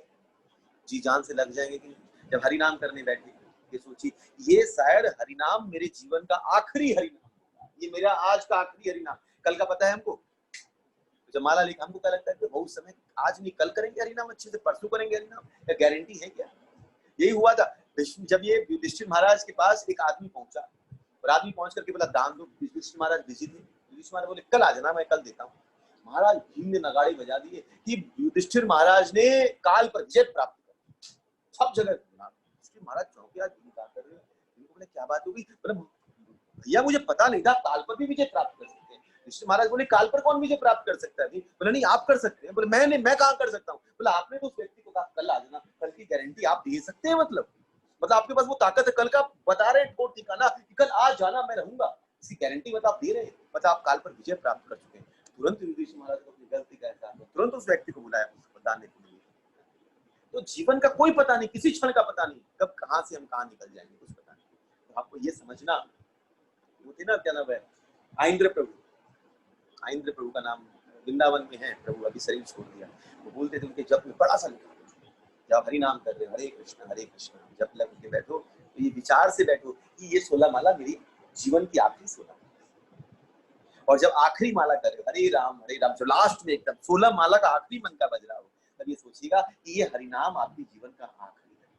तब उस वक्त जो हरे लास्ट में निकलेगी वो राधा रानी के चरण पकड़ लेना, ये लास्ट हरे है, इसके बाद शायद पता नहीं मौका मिलेगा हरे निकलने के लिए, निकलेगा। चरण पकड़ के राधा रानी से उनका शरीर छूटा, उनके पास 21 शालिग्राम शिला थी। आप अभी नेट में देखिए, 21 शालिग्राम शिला की सेवा, बहुत शुद्ध भक्त, बहुत अद्भुत।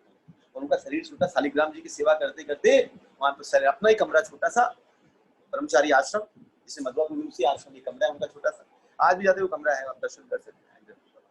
वहां पर भी शालिग्राम शिला, और सेवा करते करते सिलेंडर फटा। That is the reality. अब वो सिलेंडर तो बाद में भगवान ले गए, उसका सिलेंडर फाड़ दिया होगा, जो किया होगा कि भौतिक दृष्टि दिखाने के लिए, पर ले गए ठाकुर। इतनी सेवा से प्रसन्न हुए कि खींच लिया। प्रिया ने हाथ पकड़ के बोला चल तू आज बहुत सेवा कर ली, हाँ अब चल करके ऊपर उधर माधव की सेवा कर, चल खींच करके। ये ठाकुर, ये नहीं यमराज आएंगे तुम पुण्य मांगेंगे। पहली भावना यह आना कि मनुष्य जीवन से ये आखिरी समय, आखिरी अपॉर्चुनिटी मिल गई है, अब इसको वेस्ट मत करिए। ये वेस्ट हो गया तो कब कहाँ निकल जाएंगे, कब इस भोग में लिप्सा में निकल जाएंगे। उसका जानवर बनेंगे तो भोग करिए ना, कोई मना नहीं, कोई नहीं बोलेगा।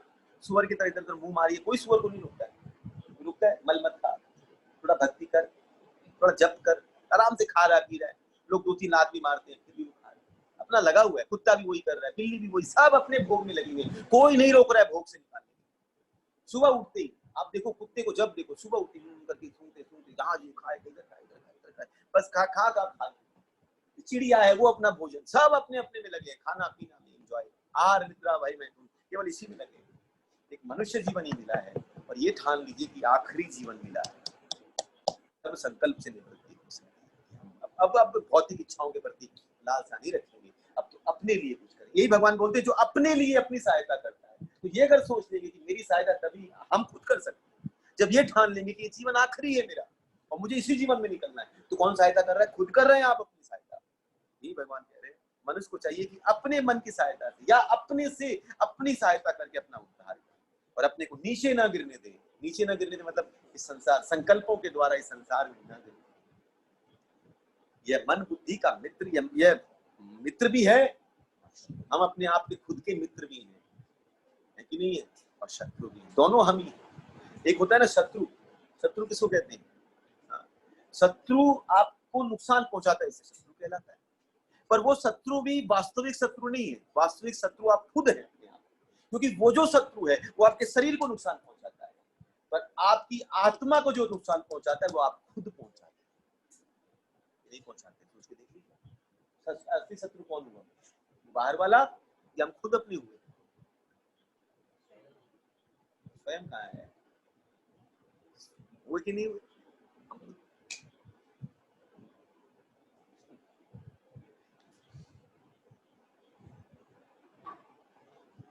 अब देखिए इसमें 3 चीजें, कर्म योगी संकल्प का त्याग कैसे करता है, क्या विचारधारा रखे, तो कर्म योगी इस विचारधारा से रखे कि भूत और भविष्य में, क्योंकि संकल्प जब होता है ना, चिंतन जो होता है या तो भूत का होता है या भविष्य का, प्रेजेंट का कोई चिंतन नहीं होता, या तो आप भूत में रहते हो पास्ट में या फ्यूचर में रहते हो। तब बोलते हैं संकल्प योगी, कर्म योगी को कैसे करना चाहिए कि भूत और भविष्य के संकल्प को त्याग करके वर्तमान में रह करके सेवा करते हुए, अगर वर्तमान की सेवा, वर्तमान की तरफ उसकी दृष्टि हो जाएगी तो वो संकल्पों से निवृत्त हो जाएगा। ये कर्म योगी नहीं करता। हमारी बात, जो ज्ञान योगी है वो ये मगर मान ले कि सत्ता जो है, मतलब मैं जो हूं, मतलब सत्यपन जो है, जो ट्रुथ है, सत्य कोई है तो वो भगवान है। अगर ज्ञान योगी ये मानता है संसार मिथ्या है, संकल्प है, और इस संसार का जो त्याग करता है ज्ञान योगी, तो इस संसार को संकल्प समझ करके जब त्याग कर देता है और भगवान को सत्य मान करके चलता है तो संकल्प का त्याग।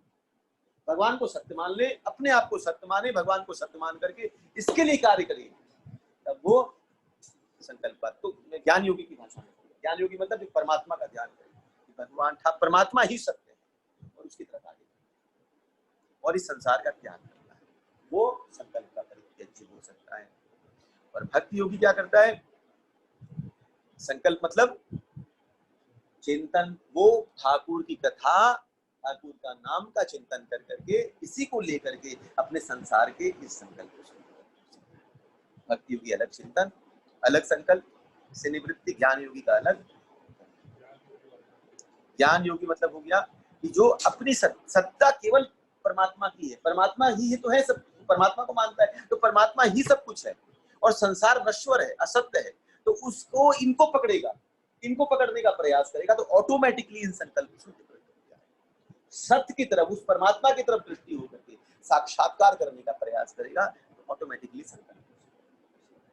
पर अगर हम सोचेंगे खाली श्वास पर नियंत्रण कर ले, अगर हम सोचेंगे कि अपने केवल बाह्य आंतरिक मन बुद्धि को शुद्ध करने का प्रयास करें प्राणायाम के द्वारा, यम नियम के द्वारा, तो फिर वो शुद्धिकरण वो संकल्पों से नहीं होता। अब देखिए प्राणायाम में क्या होता है, हम जो सांस खींच रहे हैं, कुछ भी कर रहे हैं, इसमें क्या लक्ष्य रहता है, शरीर, मेरा ये शरीर ठीक रहे कि नहीं, बीमारियां नहीं आए, यही तो रहता है लक्ष्य, बीमारियां नहीं आए, यही हम कर रहे हैं। तो ये किसके लिए, शरीर के लिए। तो ये क्या है कि मेरा शरीर ठीक रहे, उसके लिए संकल्प चल रहा है। तो जहां पर मैं शरीर, मन और बुद्धि के लिए जब ध्यानी बैठा रहता है, तब क्या होता है, वो आपको संकल्पों में बांध करके रखता है। पर यही जब परमात्मा की तरफ दृष्टि जाती है तब वो संकल्पों से यहाँ भगवान। तो यही है, मनुष्य को चाहिए कि अपने मन की सहायता से या अपने द्वारा, अपनी सहायता से अपना उद्धार करे और अपने को नीचे न गिरने दे। यह मन बद्ध जीव का मित्र भी है, ये आपके मन बुद्धि अहंकार ना आपका मित्र भी है और शत्रु भी है। इसी मन में ठाकुर बैठ सकते हैं, बैठते हैं कि नहीं, और इसी बुद्धि के अंदर ठाकुर का चिंतन हो सकता है, विचार हो सकते हैं, नए नए उपाय आप दे सकते हो। आज राधा रमन जी को क्या पहनाएंगे, क्या खिलाएंगे, तो विचार वहीं से आते हैं, क्या क्या करना है, तो ये सहायता भी करता है। और यही बुद्धि है, यही अहंकार जो है, ये कृष्ण का दास होकर के बैठता है। जीवे स्वरूप नित्य कृष्ण दास, ये कौन बैठता है, अहंकार बैठता है, वही। संतों की समाधि क्यों होती है, पर हमको लोगों ने पूछा था अपनी बात, संतों की समाधि क्यों होती है, क्यों समाधि होती है, क्यों, वो तो बाह्य शरीर है, फिर उनकी समाधि क्यों, शरीर है फिर उनको क्यों रखा जाता है, क्यों वहां पर पूजा क्यों बैठा जाता है, शरीर है, आत्मा तो निकल चुकी है, फिर उस शरीर को क्यों रखा जाता है, क्या कारण, क्योंकि उसके शरीर, उनके शरीर के रोम रोम छिद्र छिद्र में अब आध्यात्मिकता हो गई है, ऐसी ऊर्जा प्रस्फुटित होती है जो जीव के हित के लिए कार्य, उनका कल्याण चाहती है। तो जब उनके शरीर को रखा जाता है और वहां पर जब बैठ करके जब करते हैं, तो उनके शरीर की जो ऊर्जा है, जो हित चाहती है, कल्याण करना चाहती है, वो हमारे जीवन में प्रवेश करती है। उनका अंग अंग कृष्ण कृष्ण होता है, उनकी आंखें दूसरों के हित का कार्य करती है, मतलब केवल पूरा अंग प्रत्यंग इतना भक्ति कर लिया है कि पूरे इंद्रियों के द्वारा, एक एक अंगों के द्वारा भगवान समाये इस स्वरूप। इसलिए उनकी समाधि रखी जाती है, ताकि उनके पास बैठ करके उनकी जो कृपा है, उनके शरीर की जो ऊर्जा है, जिसके अंदर करुणा भरती है, वो हमारे जीवन में इससे समाधि में बैठते हैं ना, जब करते हैं रूप गोस्वामी, सनातन गोस्वामी समाधि, क्यों, क्योंकि उनकी कृपा वर्षित हो, उनकी करुणा हमारे जीवन में, इसलिए बैठते हैं। इसलिए उनको आगे भगवान कहते हैं, बंधुरात्मा आत्मन तस्य येन आत्मचित अनात्मनस्त शत्रुदेव वर्तत मेव शत्रुवतः। जिसने मन को जीत लिया, यहाँ मन लिखा है ना, आत्मनः को मन, तो जिसने मन को जीत लिया, जिसने अपने आप को जीत लिया, दोनों भाव से पकड़िएगा।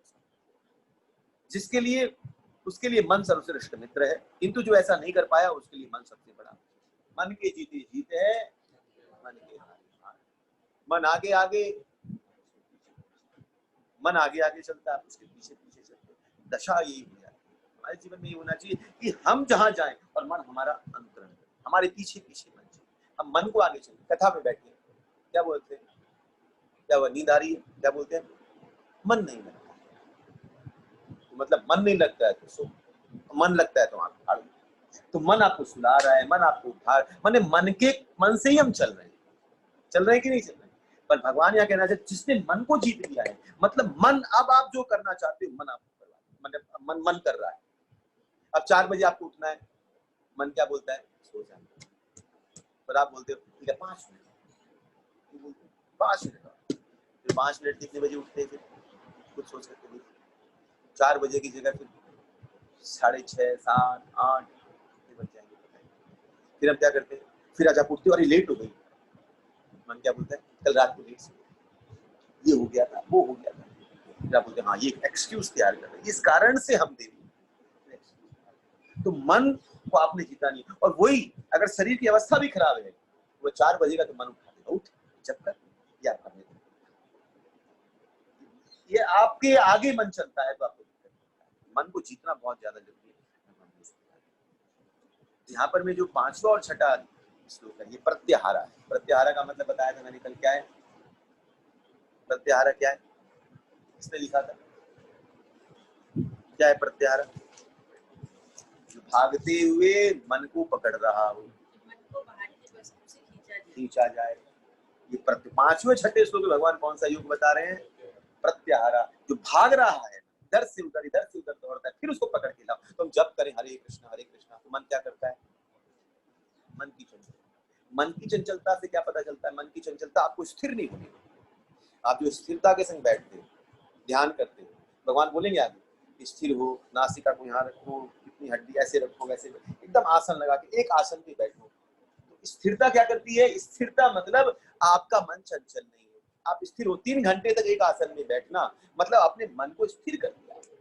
ये अभ्यास होगा तो मन स्थिरता में आएगा। पर जब आप बैठते हो और इधर से उधर, कभी झूल रहे हो, कभी इधर झूलते हो, कभी पाँव सीधा कर रहे हो, कभी ये कर रहे हो, मतलब ये जो अस्थिरता, ये क्यों है, ये शरीर की अस्थिरता नहीं है, मन की अस्थिरता है। मन आपको स्थिर होने नहीं दे रहा है, ये मन की चंचलता ही आपको इधर से उधर डुमा रही है।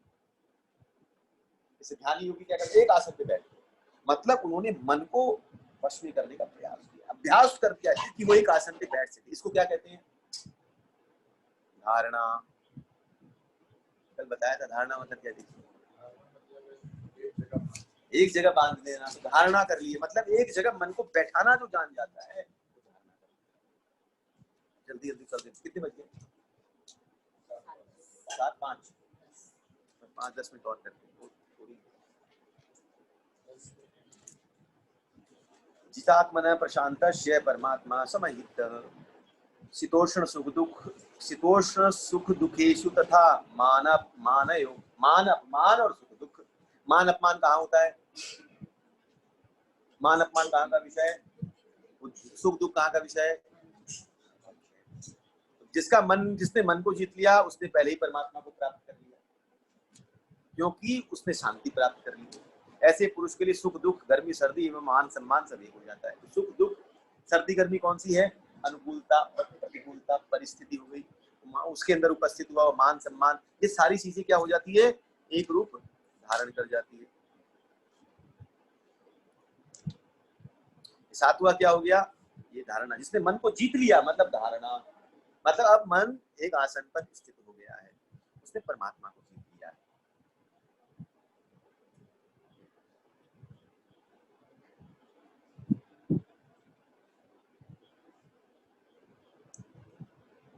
ज्ञान विज्ञान तृप्तात्मा कुटस्थतो विजितेन्द्रिय युक्त इच्छुत योगी समलोष्ट्र असमकांचन।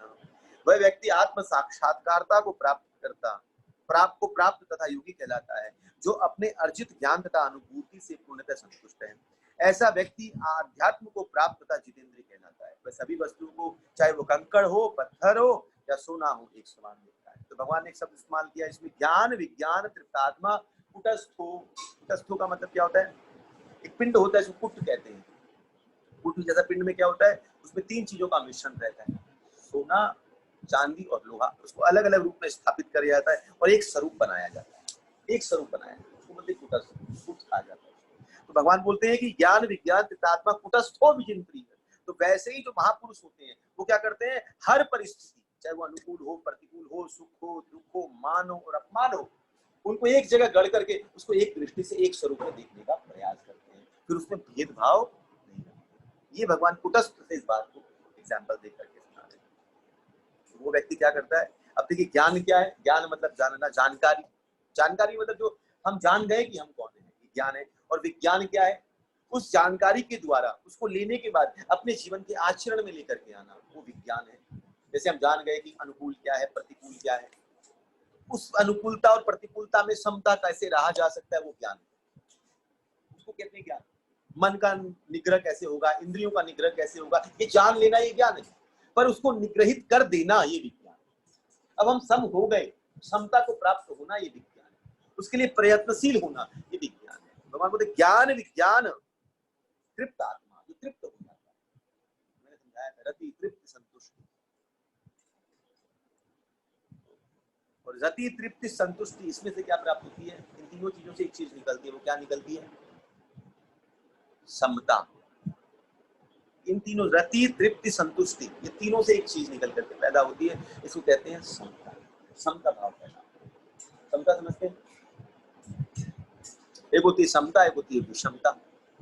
समता मतलब समभाव, एक भाव से सबको देखना, अनुकूल प्रतिकूलता को भी एक देखना, सुख दुख को भी एक देखना, कंकड़ को और हमारा सोने को एक ही दृष्टि से देखना, समभाव रखना, भेदभाव का नाम।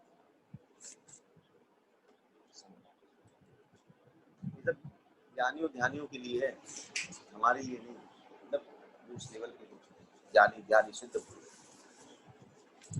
आगे भगवान कहते हैं, सुहर्त मित्र अरि उदासीन मध्यस्थ द्वेष बंधुष साधु स्वपीच पापेषु समबुद्धि विशिष्यते। देखिए, समबुद्धि भगवान बोलते, भगवान क्या बोलते हैं? जब मनुष्य निष्कपट, हितैषियों, मित्र, प्रिय मित्रों, तटस्थों, मध्यस्थों, ईर्ष्यालुओं, शत्रुओं तथा मित्रों, पुण्य आत्माओं तथा पापियों को समान भाव से देखता है, तो वह और भी उन्नत माना जाता है। तो समता का भाव होता है। तो एग्जाम्पल से मैं समझाऊंगा, समझ में आ जाएगा। समता और एक होती है विषमता। क्षमता किसमें होती है? समता होती है अध्यात्म में, और विषमता होती है संसार। वहां पर सब एक है और यहाँ सब दो, यहाँ विषमता है कि नहीं? सब ड्युअलिटीज पर है, द्वंद्व है, और वहां सब एक है। अब इसमें दोनों को, संसार में जब दो चीजों को एक भाव से देखता है, वो समपुरुष कहलाता है। जैसे मैं एग्जांपल दूं अगर आपको, कि एक मूर्ति बनी है, इसकी समझ लो कि कोई देवी देवता की मूर्ति बनी है सोने की, उसका वजन है 1.5 किलो सोने की। और एक जानवर की मूर्ति बनी है सोने की, उसका वजन हो 1.5 किलो। अब दोनों में सोने का भाव कितना मिलेगा आपको? बराबर मिलेगा। पर एक पूज्य है और एक अपूज्य। एक को आप मंदिर में बैठा सकते हैं और एक को भाव बैठा सकते हैं। तो अब देखिए, दोनों के अंदर विषमताएं भी हैं और समताएं भी हैं। सोना को जब देखोगे तो समता दिखाई देगी, और जब बाहर का विषय देखोगे, उनके बाहर के स्वरूप को देखोगे तो विषमता दिखाई देगी, है कि नहीं? बाहर से विषमता और अंदर से सोनत्व का गुण देखोगे तो समता। तो वैसे ही होता है, जो महापुरुष होता है वो बाहर का ना देख करके अंदर की चीज, आत्मा का दर्शन कर करके सब में समता का भाव। नई बात, विषमता मतलब बाहर देख रहे हो और समता मतलब सोना दोनों में एक है, पर बाहर से देखोगे तो एक को आप मंदिर में बैठा हुआ, एक बाहर बैठा हुआ। थोड़ी ना कुत्ते बिल्ली को अंदर मंदिर में बैठा सकते, नहीं बैठा सकते। पर अंदर में सोने का गुण देखोगे तो दाम दोनों का एक ही मिलेगा। ये कोई सुनार नहीं बोलेगा तो भैया कुत्ता लाए तो कम दाम मिलेगा, ये मूर्ति लाए तो ज्यादा दाम मिलेगा। सोने का तोल करेगा, जो दाम मिलेगा ले लो अपना। समभाव, दोनों में एक भाव रखना। तो जो अंदर का देखता है, जो परमात्मा स्वरूप देखेगा, तो सबके अंदर समभाव देखेगा। फिर उसका मित्र हो, हितैषी हो, कब जैसा भी हो, उसमें भाव से देखेगा। परंतु जो बाहर से देखेगा उसके अंदर विषमता दिखाई देगी। ये मेरा मित्र है, जैसे दिखाई देता है ये कुत्ता है, ये देवी देवता है, ये विषमताएं वैसे उसको दिखाई देता है। ये मेरे हितैषी हैं, ये मेरे मित्र हैं, ये मेरे मध्यस्थ हैं, ये ईर्ष्यालु हैं, ये शत्रु हैं। ये पर सब में आत्मा कौन है? आत्मा तो एक है, सबके अंदर आत्मा है, सबके अंदर परमात्मा है। उस भाव से जैसे अपने चेहरे पे साबुन लगाते हैं, साबुन लगा हुआ चेहरा को मुंह पे देखो दर्पण, तो आपको अजीब सा दिखाई देगा, फेन दिखाई देगा, कहीं से लकीरें दिखाई देंगी। पर आपको क्या पता है? आपको कुछ फर्क पड़ता है कि मेरा चेहरा क्रूप हो गया है? उस वक्त चेहरा अजीब सा दिखता है कि नहीं दिखता है? पर आपको क्या लगता है कि मेरा चेहरा क्रूप हो गया? आपको पता है अभी साबुन से पानी डाला तो चेहरा ओरिजिनल चेहरा आ जाएगा। तो उस क्रूपता को नहीं देखे आप अंदर के चेहरे को पहचानते हो। उसी प्रकार जो शुद्ध पुरुष होता है वो बाहर की बनावट को नहीं देख करके अंदर के स्वरूप को जानता है कि जिस वक्त ये जो अशुद्धियां निकलेंगी तो आत्म तत्व पे आके बैठता है। ये जो जितनी भी गंदगियां है कहाँ की है? ये ऊपरी गंदगियां ऊपर का है। तो द्वेषी कब दिखता है हमको? जब ऊपर से कुछ गलत करता है। हाँ कि ना? आपका मित्र कौन है? जो ऊपर से आपके अच्छी अच्छी बातें कर दे, आपके लिए सहयोग कर दे, वो आपका मित्र हो जाता है। जो आपको गलत बोल दे वो आपका शत्रु हो जाता है। तो जो बाहर का देख रहा है वो मित्र शत्रु भेद करता है, और जो अंदर का देखता है कि भैया जैसे ये धूल मिटा, जैसे साबुन धुला आपका रूप सामने आया, और जैसे ये गंदगी निकलेगी क्या होगा? स्वरूप। तो जो इस स्वरूप को देखता है वो इसको देखता है। योगी युंचित सतत सत्यम आत्मनाम रहस्य स्थित एकाकी यच्चित आत्मा निराशी अप्रिग्रह। योगी को चाहिए कि वे सदैव अपने शरीर, मन तथा आत्मा को परमेश्वर में लगाए, एकांत स्थान में रहे और बड़ी सावधानी के साथ अपने मन को वश में करे। उस तरह आकांक्षाओं तथा संग्रह भाव की इच्छाओं से मुक्त हो। अप्रिग्रह, अप्रिग्रह का मतलब क्या होता है? अप्रिग्रह मतलब स्वामी संग्रह करना, मतलब अप्रिग्रह का मतलब होता है बाहर की वस्तु का संग्रह करना। और निराशी का मतलब क्या होता है? ये दो शब्दों से मिलकर बना है, एक है आशी और दूसरा नीश। तो आशी मतलब होता है इच्छा करना, नीश मतलब रहित होना। जो इच्छाओं से रहित होता है वो निराशी कहलाता है। तो निराशी का मतलब हो गया जो भीतर से त्याग करता है, भीतर से त्याग हो। और अप्रिग्रह मतलब हो गया जो बाहर से वस्तु छोड़ता है, संग्रह की इच्छा त्यागता है, तो बाहर से और अंदर से।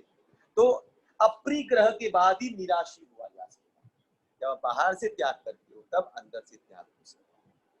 अंदर से अपने आप त्याग नहीं होगा। पहली बात हमको क्या करना पड़ेगा? बाहर से छोड़ना पड़ेगा। जैसे हम किसी को बोलते हैं ना छोड़ो, ये चीज छोड़ो, बाहर से छोड़ो, तो छोड़ते छोड़ते एक समय क्या होता है फिर वो अंदर से, पर बाहर से नहीं छोड़ोगे अंदर से। जैसे बोलते हैं हरि नाम करो, होने लगेगा, अंदर से भी होगा। पर मुझे हरि नाम तो नहीं करे बाहर से, अंदर में चलता रहे। कई लोग बोलते हैं बाहर से, अंदर में हमारे 24 घंटे हरि नाम चलता है। 24 सेकंड नहीं चलता है, 24 घंटे के बाद 24 सेकंड भी नहीं चलता, और लगता है अंदर से चलता है। तो अप्रिग्रह होगा तब वो निराशीष होगा, डायरेक्ट निराशीष नहीं होगा। इस बात को ध्यान रखना चाहिए।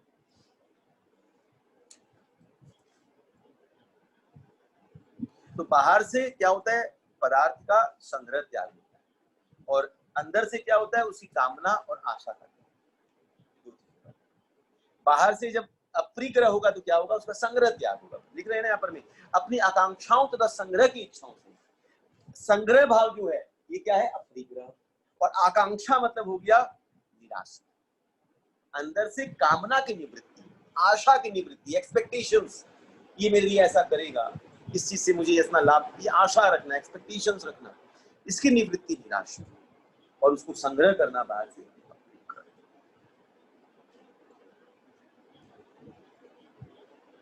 भगवान कहते योगी को चाहिए बस सदैव अपने शरीर, मन तथा आत्मा को परमेश्वर में एक जगह लगाए, एकांत स्थान में रहे और बड़ी सावधानी से अपने मन को वश में करे।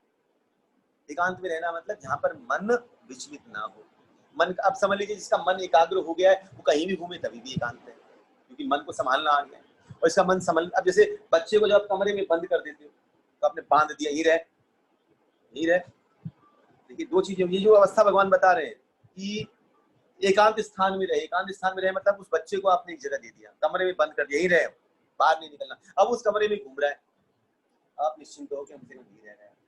परंतु ये अब यहाँ से जब वो थोड़ा बड़ा हो जाए, मैच्योर हो जाए, तब वो बाहर रहे के अंदर रहे, आप निश्चिंत रह जाते हो, मैच्योरिटी आ जाती है। तो वैसे ही एकांत, जब वो भक्त नव से उठ करके जब वो अपने मन को केंद्रित कर लेता है, मैच्योर हो जाता है अपनी भक्ति के अंतर्गत, अपनी ध्यान के अंदर, योग के अंतर्गत में, तो वो कहीं भी जाए, चाहे वो संसार में रहे या अध्यात्म में रहे, वो अपने मन को एकांत और बड़ी सावधानी से अपने मन को वश में करे, तब उसे समस्त आकांक्षाओं और इच्छाओं रहे। 12 नंबर में भगवान कहते हैं, 12, 11, 12 कर ले, 2-3 पर खाली रीडिंग करना। तो योगाभ्यास के लिए योगी एकांत स्थान में जाकर भूमि पर कुश बिछा दे और उसे वृक्षशाला से ढके और ऊपर से मुलायम वस्त्र बिछा दे। तो योगी को एकांत स्थान में जाके भूमि पर कुश बिछा दे। तो भूमि की 2 अवस्था होती है शुद्ध करने की। पहले से भूमि शुद्ध है और दूसरी अवस्था है भूमि को शुद्ध करना है। तो शुद्ध भूमि कहाँ की? जैसे गंगा तट पे आप जाते हो, यमुना तट पे जाते हो, आप वृंदावन जाते हो, तो वहां पर भूमि को शुद्ध करने की जरूरत नहीं है, वहां की भूमि स्वतः शुद्ध है। और दूसरी भूमि होती है जहाँ पर आप गोबर का लेपन करके, जल छिड़क करके उसको शुद्ध करने का प्रयास करते हो। तो बोलते हैं कि दोनों जगह से स्थान को चूज करना बहुत जरूरी है। आप कहाँ बैठते हो, या तो शुद्ध कर लीजिए या शुद्ध की भी भूमि पे चले जाए, है ना। तो आप हरि नाम करते हो, भक्ति करते हो, तो वो आंगन, आपका घर पूरा का पूरा क्या हो जाता है? शुद्धिकरण हो जाता है। भगवान कहते हैं योगाभ्यास के लिए योगी एकांत स्थान में रहकर भूमि पर कुछ बिछा दे और फिर उसमें मृगशाला से ढके और ऊपर से मुलायम वस्त्र बिछा दे। आसन न ऊंचा हो न बहुत नीचा, या पवित्र स्थान में स्थित हो। ये भगवान आसन की पद्धति बता रहे हैं, यम नियम आसन कैसे, भगवान ऊपर नीचे सारी स्थिति बता रहे कैसे कैसे हुआ। योगी को चाहिए कि इस पर दृढ़ता पूर्वक बैठ जाए। बैठना आसन की पद्धति है, हमको आसन लगाना बहुत इंपॉर्टेंट है। भक्ति में बैठे तो आसन बहुत इंपॉर्टेंट है। हमारा आसन क्या है? आसन हमारी दृढ़ता और एकाग्रता को निर्धारित करता है। मैंने बोले आसन पे बैठिए, तो हम आसन सोचते हैं चकोर सा, इसे बैठ जाओ, ये आसन। आसन मतलब एकाग्रता, आसन पे बैठिए मतलब एकाग्र हो गया।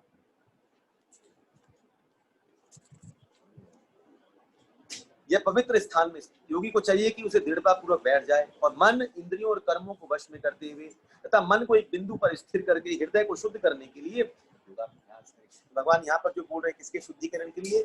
हृदय की शुद्धिकरण। भगवान की प्राप्ति नहीं, शुद्धिकरण की बात कर रहे हैं कि इससे हृदय की शुद्धिकरण हो सकती है। भगवान बोलते ना, देखिए अगर इसमें ये चीज नहीं हो, वृक्षशाला ये सब नहीं हो, देखिए भूमि पर कुश बिछा दो। कुश की क्यों प्रधानता है? हम कुश का जल भी लेते हैं, कुश की प्रधानता क्या है? क्यों है कुश की प्रधानता? कुश हर जगह है ना, पूजा पाठ में भी कुश का इस्तेमाल होता है। क्या है कुश? बराहदेव जो है, बराहदेव के रोम से उत्पन्न हुआ है। बराहदेव स्वरूप में आए तो उनके रोम से जो निकला, जो बाल जो निकला, वही कुश है। इसलिए उनको पूजा में और हर जगह इस्तेमाल किया जाता है।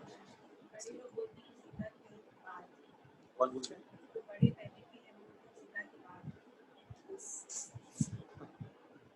क्या बोलूं मैं, पता नहीं, मेरे शास्त्रों में जो पढ़ा वो बात, शास्त्रों में लिखा है कि बराहदेव के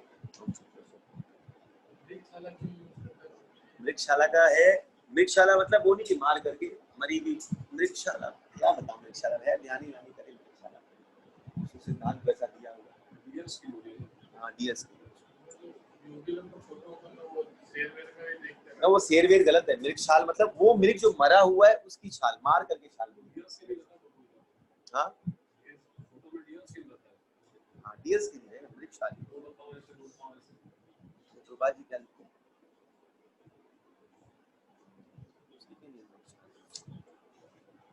ये हमारा ये ज्ञानी ध्यानियों का मार्ग है, मृगशाल पे बैठे और ऐसे खड़े हैं। आगे से मैं फटाफट भाग रहा था।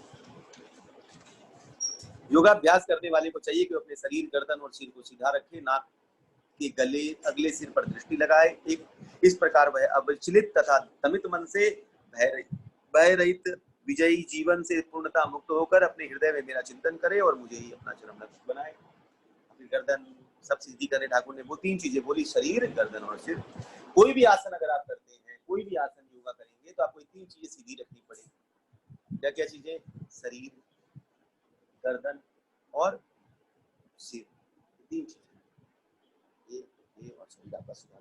ये सीधा नहीं होगा तो कोई आसन नहीं हो सकता। आसन के लिए आपको 3 चीजें सीधी रखनी है। आप देखिए योगा करते हैं, गर्दन सीधी करो, सर सीधा रखो, शरीर सीधा रखो, ये 3 चीजों की एकाग्रता है सीधा रखने के लिए। माता जी को ज्यादा पता नहीं, डेली योगा होगा करते रहते हैं तो पता होगा। वो चिल्लाते रहते हैं, क्या नाम है उनका, समधन सर, क्या नाम, साधन सर, कोई धन है इसलिए पता नहीं। वही बोलते हैं लोग, की फॉर्चून तुम एरकम करो, नहीं तो लगा रखती है तो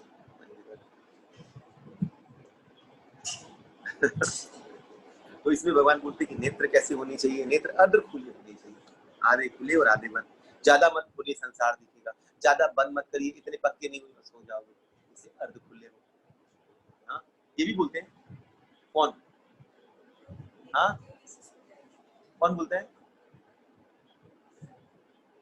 मेरा साधन सर होता है ना भाई। आप जब कर रहे हो, अब आँख खोल के देखोगे तो हरे कृष्ण हरे कृष्ण सब दिखाई देगा। कहाँ धूल है, कहाँ पर क्या सफाई करनी है, इसको सारा काम सब दिखाई देगा। माता ज्यादा मुंह ला रही है, सब दिखता है। और आंखें ज्यादा बंद करने लगा, हाँ सब दिखता है, उसी समय दिखता है। और जब आंख बंद कर लो तो हरे कृष्ण,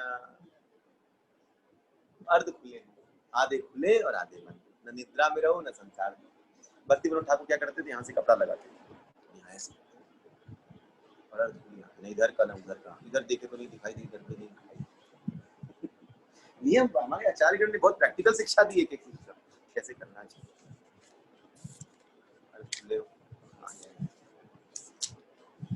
कितना नंबर था? 12 ना 13 13 14।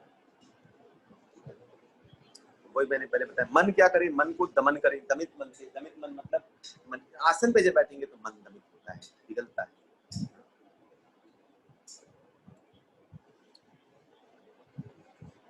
ठीक है, इस प्रकार अवश्य दमित मन से भय रहित होकर के, भगवान यहाँ पर बोलते हैं विगति ही। विगति का मतलब होता है भय से निवृत्ति। भय से निवृत्ति, देखिए विगति का मतलब क्या है? विगति मतलब भय से रहित।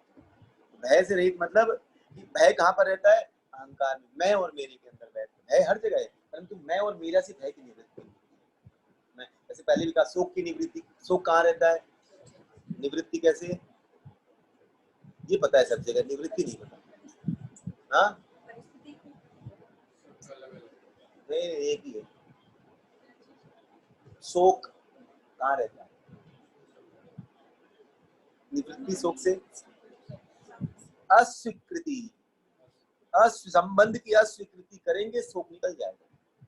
संबंध जैसे अस्वीकृत हुआ, शोक। अभी मेरे पास पैसा, ये मोबाइल फोन मेरा है, इसको क्रैश आ जाए तो तकलीफ है, ये गाड़ी मेरी है, थोड़ा सा कुछ हो जाए तो तकलीफ है। आपने उसको दे दिया, अस्वीकृत कर दिया, अब ये मेरी नहीं है। अब उसको ठोक लगे, अब ऊपर से गिरे, हमको कोई फर्क नहीं पड़ता है क्या? हमको जब तक उससे हमारा संबंध है तब तक हम शोक, हर जगह शोक बैठेगा। शोक की निवृत्ति वैसे ही भय की जो निवृत्ति होती है, कहाँ होती है? मैं और मेरे से अस्वीकृति से भय निकलता है। जब तक उस वस्तु को मेरा मानते हैं तब तक भय, और मेरा नहीं है तो भय क्या चीज नहीं है। आज आपके पास आपका धन है, आप बोलते हैं मेरा धन है, तो आपको भय है उसको बचाने का, पर वो और किसी का है, आपका नहीं है, तो भय है क्या आपको? आज समझ लीजिए, जब जब मोदी जी ने नोटबंदी किया, अब इसके पास नोट ही नहीं है, तो भय पैदा हुआ। अच्छा हुआ, ठीक किया, खुश हो गया, सरपंच। और जिसके पास है उसकी हालत बिगड़ गई। मैं उसी, मेरे को याद है, मैं सुबह से वॉक पे गया था, सब यही चल रहा था, यहाँ से कैसे नहीं, पूरा वॉकिंग में खाली। अभी जैसे कोरोना चलता है तो सब वो चलता है, नोटबंदी नोटबंदी, जिसके मुंह से बात करो नोटबंदी। माने मोदी जी ने कहाँ से निकाल दी। जो पति सालों सालों से प्रयास कर रहा था, पत्नी की बोलती थी नहीं कुछ मेरे पास कुछ, इसकी कसम उसकी कसम कुछ नहीं है, मोदी जी ने सब निकाल दिया। कहाँ से निकाला? अभी तक तो कुछ नहीं था, वही सब निकाला। ये क्या हो जाए? जब तक भय कब है? जब तक उसको अपना मानते हैं, जब नहीं है तो फिर क्या चीज? अस्वीकार करना, फिर भय। अब समझ लीजिए 2000 का नोट आपके पास निकले या 1000 का नोट निकले, आपका पता है कोई काम का नहीं, तब वो अगर फट जाए तो कोई फर्क पड़ेगा? हाँ, कोई क्यों नहीं पड़ेगा? अस्वीकार कर दिया आपने। और अभी 500 का नोट जो आपके पास वो फट जाए तो तकलीफ होगी, 1000 में नहीं होगी, 500 में हो जाएगी। तो पहले तो 1000 चलता था, आपने स्वीकार कर रखा था, अब स्वीकार नहीं किया है। ये स्वीकार और अस्वीकार आपके जीवन में भय को पैदा, तो भगवान ये बोलते हैं, दमन कर भय रहित होना और विषय जीवन से पूर्णतः मुक्त होकर अपने हृदय चिंतन मेरा करना। तो मन से भी चिंतन होता है और चित्त से भी चिंतन होता है। मन वस्तु का चिंतन करता है और चित्त एक वस्तु का चिंतन करता है। चित्त एक चीज को पकड़ता है, मन अनेक चीज को पकड़ता है। मन यहाँ भी भागेगा, मन यहाँ भी भागेगा। बच्चा होता है ना, बच्चा एक चीज को उठाएगा, उसको छोड़ा तो उसको पकड़ा। अब बच्चे के हाथ में कोई चीज है, उसे ले लो, नहीं दूंगा, ठीक है, वो इधर देखेगा फिर दूसरी चीज पकड़ेगा। तो मन वैसा ही है, कभी इसको पकड़ता है कभी इसको। चित्त एक चीज को, इससे एक चीज को पकड़ करके आपके स्वभाव को वैसा ही बना करके तैयार करके, ये फर्क है। भगवान बोलते हैं हृदय में मेरा चिंतन कर। तो चिंतन किसका? उस एक का चिंतन कर, चित्त में बैठ कर उसका चिंतन करना, ये श्रेष्ठ है। और मुझे ही अपना चरम लक्ष्य बनाए, भगवान ये उपदेश देते हैं। इस प्रकार 15 नंबर, इस प्रकार शरीर मन और कर्म में निरंतर संयम और अभ्यास करते हुए संयमी मन वाले योगी को इस भौतिक अस्तित्व की समाप्ति पर भगवत धाम को प्राप्त। अगर इतना कर लेगा, जो कुछ समझ में नहीं आया अगर ये कर लेंगे, भगवत धाम को प्राप्त। समझ में आया? समझ में आया? मैं बोला अभी देखिए, आप यहाँ जितने बैठे हैं बहुत सर हिला के उसमें, अगर मैं यहाँ बैठा तो 5 मिनट आप बोली, मैंने क्या समझा? हाँ, क्यों? क्योंकि समझ में नहीं आया। तो जो चीज इतना समझाने से समझ में नहीं आ रही है उसको करेंगे कैसे? एक काम करें, क्या? हरे कृष्ण कृष्ण कृष्ण हरे राम राम राम। भगवान की भक्ति करिए, भगवान का नाम जपिए। तो भगवान बोलते हैं निरंतर संयम का अभ्यास करते हुए। किसका अभ्यास? संयम का। कंट्रोल रखिए, खाली ध्यान क्या रखना है? इंद्रिय विषय नहीं आए, खाइए पीजिए, भूख लगा के खाइए। संयम करते हुए क्या करिए? अभ्यास करिए, मेरे नाम का जप करिए, भक्ति करते चलिए, आराम से। भगवान ये ध्यान योग की विधि समझा रहे, कैसे कैसे कैसे करना है, यम नियम आसन, क्या करना है क्या नहीं करना है, सब चीज। तो भगवान देखिए इसके अंतर्गत में पहले से 9वें श्लोक के अंतर्गत में भगवान अष्टांग योग का वर्णन, और 1 से 4 श्लोक में भगवान योग वृक्ष की व्याख्या कर रहे हैं। 5 से 9 श्लोक के अंदर में योग रूढ़ की व्याख्या कर रहे हैं, और फिर भगवान 10 से 14 में साधन का वर्णन कर रहे हैं। 15 में सिद्धि का वर्णन है, फिर 15 से 23 में फिर साधन का वर्णन है, फिर 23 में फिर सिद्धि का वर्णन है, 23 से 27 में फिर साधना का वर्णन, और 27 से 32 में भगवान ब्रह्म परमात्मा और भगवान का भेद का वर्णन कर रहे हैं। ये क्या है और किस रूप में बैठे हैं। 37 से 42 में भगवान अभ्यास और वैराग्य की चर्चा का वर्णन करते हैं। 43 से 47 में योगी जो परम तत्व को प्राप्त करता है उसका वर्णन कर रहे हैं, और 48-49 में भगवान अगले अध्याय की स्थापना का वर्णन कर रहे हैं। अगला अध्याय कहाँ जाएगा, कहाँ लेकर के अगली चर्चा होगी, इसकी भूमिका ये है।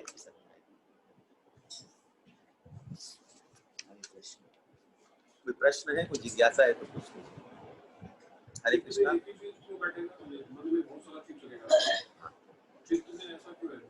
चित्त एक चीज पकड़ता है, मन जैसे मन क्या करता है, मन अलग अलग चीजों को पकड़ता है छोड़ता है, पकड़ता है छोड़ता है, पर जो उस चीज को परमानेंटली रखना होता है कि मेरे पास हमेशा रहे, वो उसको क्या करता है, मन आगे बढ़ा देता है। क्योंकि मन ज्यादा समय रख नहीं सकता है, उसको पास ऑन कर देता है। मन दे देता है इसको अंदर, और है हृदय को देता है। हृदय का स्थान बड़ा है, हृदय कुछ समय रखता है, पर हृदय की एक लिमिटेशन है। हृदय देखता है कि अगर कुछ समय रखने के बाद मन उसको निकाल दे तो खींच लेता है, खींच लेगा। पर जब लगता है कि लंबे और लंबे समय तक रखना है, तब हृदय क्या करता है, उसको चित्त को पकड़ता है। हाँ, चित्त लेगा नहीं, चित्त एक को लेता है।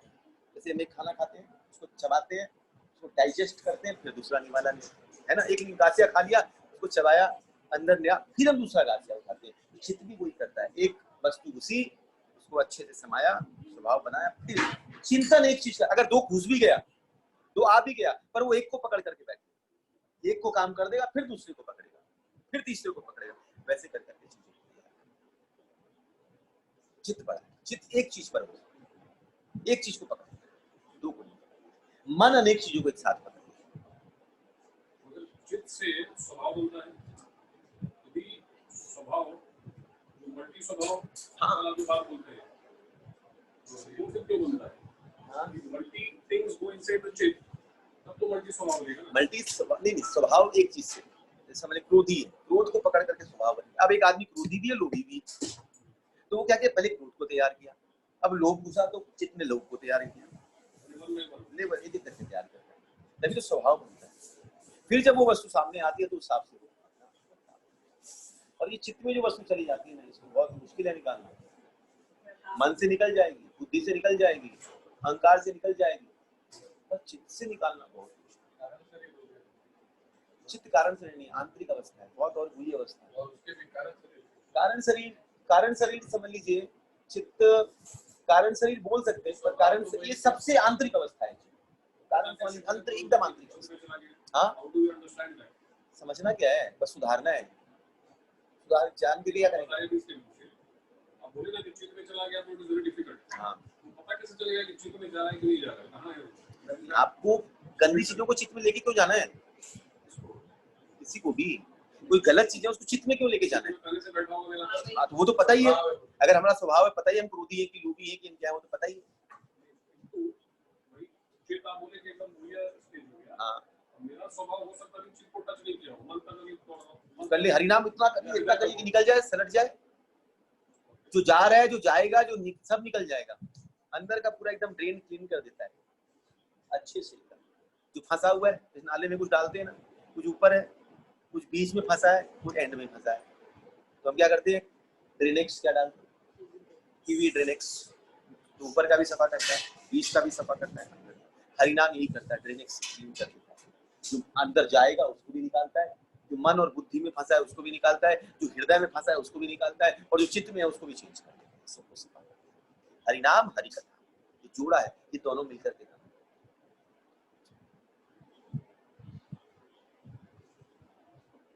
ये मान के आगे बढ़ा जाएगा। चित्त खाली है, चित्त खाली है, खाली है, ऐसे खाली है कि चित्त में जो स्पेस है उसमें मेरे को भक्ति को डालना है, उसमें गोविंद को डालना है। तो मेरे को ये सोचना this is better thought for me कि मैं सोचे कि मेरा चित्त अभी क्लियर है and it is empty, I want to fill that चित्त। एंड बाकी जो गंदगी मेरे अंदर में है, भी मन बुद्धि है, बाकी जगह है, that will be clean definitely by Harinam. If I keep on doing that, अपने आप भक्ति करेंगे सब हरि। पर भक्ति मतलब एक चीज हमेशा ध्यान रखिए, भक्ति का मतलब ये नहीं है केवल हरिनाम, ये सब साथ चलता है, ये सब संयुक्त है, ये सारी चीजें एक साथ चलती है। भक्ति के अंतर्गत में आपको नाम जप भी है, भगवान की कथा भी है, भगवान का सेवा भी है, वैष्णव सेवा भी, ये सारी सेवा एक साथ जब होती है तब वो भक्ति कहलाती है। 64 अंग है, वैसे 64 है, पर विशेष 5 है। इसको ऊपर को साईं बोले ये नहीं करो, बंदे 5 पर विशेष ध्यान दे दो तो सबको पकड़ लो। तो ये जो विशेष सेवाएं हैं कौन कौन सी? 5 वैष्णव सेवा, नाम सेवा, भागवत सेवा, विग्रह सेवा, धाम सेवा। 5 सेवा पकड़ लेंगे तो सारी सेवा। ये क्या करेंगे? यही सेवा है जो विशेष। हम केवल नाम को पकड़ के चलेंगे तो नाम करेंगे तो ये चीजें अपने आप जागृत होंगी। कथा सुनेंगे तो अपने आप नाम के प्रति आकर्षण होगा, नाम करेंगे तो कथा के प्रति आकर्षण हो जाएगा, भगवान के भक्तों के प्रति आकर्षण होगा, धाम के प्रति आकर्षण होगा, अपने आप को पता होगा। पर सोचेंगे एक ही करेंगे और नहीं करेंगे तो वो नहीं चलेगा। आपको इन सामंजस्य, भक्ति के अंग कहलाते हैं, अंग है भक्ति के, 64 अंग कहलाते हैं, ये अंग है। उस अंगों में 5 ही प्रमुख अंग है इसकी सेवा। तो अंग उसी में समझाया जाए एनवेलप है और उसमें पत्र है। तो ये जो हम कर रहे हैं, हरि नाम कर रहे हैं, हरि कथा श्रवण कर रहे हैं, क्या है? ये एनवेलप है, एनवेलप। इसमें अपने नाम लिख दिया, अपना नाम। तो भगवान देख कर, ये तो अंकुर प्रभु की तरफ से आया चिट्ठी, लिफाफा खोला, अंदर में देखा तो ब्लैंक है, कैसा लगेगा? कोई भेजा तो है पर भेजा क्या ये नहीं पता, क्या भेज रहे हैं। तो अंदर में लिखावट क्या है? उस भक्ति के अंगों के द्वारा भाव को लिखना। भाव वो पत्र है, भाव वो, ये ध्यान रखना चाहिए। हम कर तो रहे हैं, एनवेलप बहुत सारे बना लिए, पर पत्र लिखना भूल रहे हैं। बार बार एनवेलप पोस्ट किए चले जा रहे हैं, पोस्ट किए चले जा रहे हैं, पर अंदर में चिट्ठी डालना हमेशा भूल जा रहे हैं। वो चिट्ठी भाव, तो भाव इसे बोला जाता है भाव ग्रही जनार्दन। भगवान उस भाव को निकालते और पढ़ते। उस एनवेलप को क्या करें? आपके पास एक खाली एनवेलप आए, क्या करेंगे आप? देख करके मेन तो अंदर की चीज है। तो हरिनाम है, हरिनाम हरे कृष्ण बोलते, राधा कृष्ण जिह्वा पर नाचते, उसके हरे वाह कितने मस्त नाम लेता है। भाव भी तो वो ये नहीं देखते नाम कितना, वो देखते हमके प्रति भाव कितना इसका ऊपर। भाव को आप माला चढ़ा रहे हो, राधा रमन जी की सेवा कर रहे हो, राधा रमन जी उस सेवा के भागीदार नहीं है कि मुझे तो खिला रहा है कितना, पिला रहा है कितना, जगत दाता हूँ, जगन्नाथ हूँ मैं, तू मुझे क्या खिलाएगा, तू मुझे क्या पहनाएगा। पूरे ब्रह्मांड को देखते डाल दूं, सारा ब्रह्मांड फैल जाए, उनको पहना दूं, अंगुली कर दूं तो पूरा ब्रह्मांड जलमग्न हो जाए। माने भगवान ये है, इच्छा मात्र से सब कर सकते हैं, सर्व सामर्थ्य राम, सर्व सामर्थ्य कुछ भी कर सकते हैं। परंतु फिर वो क्या करते हैं, इन छोटी छोटी चीजों में क्या देखते हैं, हमारे अंदर की भक्ति और भाव को देखते हैं, इसका भाव कितना श्रेष्ठ है। मन मना भाव मत भक्तो, ये भाव तो मुझे प्रदान कर और कुछ नहीं। तो हम हरि नाम करें, हरि कथा श्रवण करें, इसमें हमारा भाव क्या है, हमारी कॉन्शियसनेस क्या है, हमारी चेतना कहाँ जा रही है, दैट इज वेरी, हम ये क्यों कर रहे हैं, क्या चाहिए इससे आपको, दैट इज वेरी। ये 5 सेवा हो और उस 5 सेवा के प्रति भाव हमारा एक ही भाव होना चाहिए। क्या भाव हो, कि भगवान की प्रसन्नता। बस अगर आप जब ये थॉट्स आपका हो, ये अगर क्लियर है आपके मन में कि मेरा एक ही लक्ष्य है कि भक्ति करूं भगवान की प्रसन्नता के लिए, तो अपने आप इंद्रिय निग्रह हो गया, मन ठीक हो गया, बुद्धि ठीक हो गया, सब अपने आप। अगर आप भगवान की प्रसन्नता करेंगे तो इंद्रिय भोग नहीं होगा, कि होगा, नहीं होगा, इंद्रियों के लिए नहीं करेंगे। मन आपका क्या होगा, भगवान की तरफ जाएगा, कोई प्रसन्नता, मन का सुख नहीं चाहिए, अपना सुख नहीं चाहिए, उनका सुख चाहिए। बुद्धि में समता का भाव अपने आप जागृत हो जाएगा, क्योंकि जब उनकी प्रसन्नता है तो उनको जो चाहिए वो मैं करूं, फिर अपनी अनुकूलता और प्रतिकूलता मैटर नहीं करती है, उनकी अनुकूलता प्रतिकूलता मैटर करती है। जैसे एग्जाम्पल, एक माता है और उसका बच्चा जब नया नया जन्म ले या बच्चा गर्भ में हो तो उसको 40 दिन तक या कितने दिन तक रहना पड़ता है, और उसको क्या क्या खाना पड़ता है, और गर्म स्थान पे रहे, मैंने बहुत कुछ उसके है। तो माँ क्या करती है, सब सहती है, पसंद रहती है। क्यों, क्योंकि अपने बच्चे के लिए कि ये ठीक रहेगा, तो उसको ताप प्रभावित नहीं करता है, वो कष्ट प्रभावित नहीं करता है। माँ जब बच्चे को जन्म देती है तो जो पीड़ा होती है माँ ही जानती है कितनी पीड़ा होती है, पर माँ क्यों पीड़ा सहन करती है, अपने बच्चे के लिए सहन करती है कि मेरा बच्चा आएगा इसमें। तो जब आगे का ऊपर का दिखता है तो अपनी अनुकूलता और प्रतिकूलता रह जाती है। जब लक्ष्य हो जाता है कि भगवान की प्रसन्नता, तो अपने आप अनुकूलता और प्रतिकूलता कहाँ गई, जीवन से आएगा। और अहमता जब वो दिखता है तो अहमता कहाँ चली जाती है, मेरा तो वही गिरधर गोपाल, दूसरों में कोई, अपने आप ये चीजों का शुद्धिकरण हो जाता है। भक्ति स्वतः शुद्धिकरण करती है, और ज्ञानी और ध्यानी शुद्ध कर रहे हैं, प्रयास कर रहे हैं, लिपा पोती सफाई चल रही है।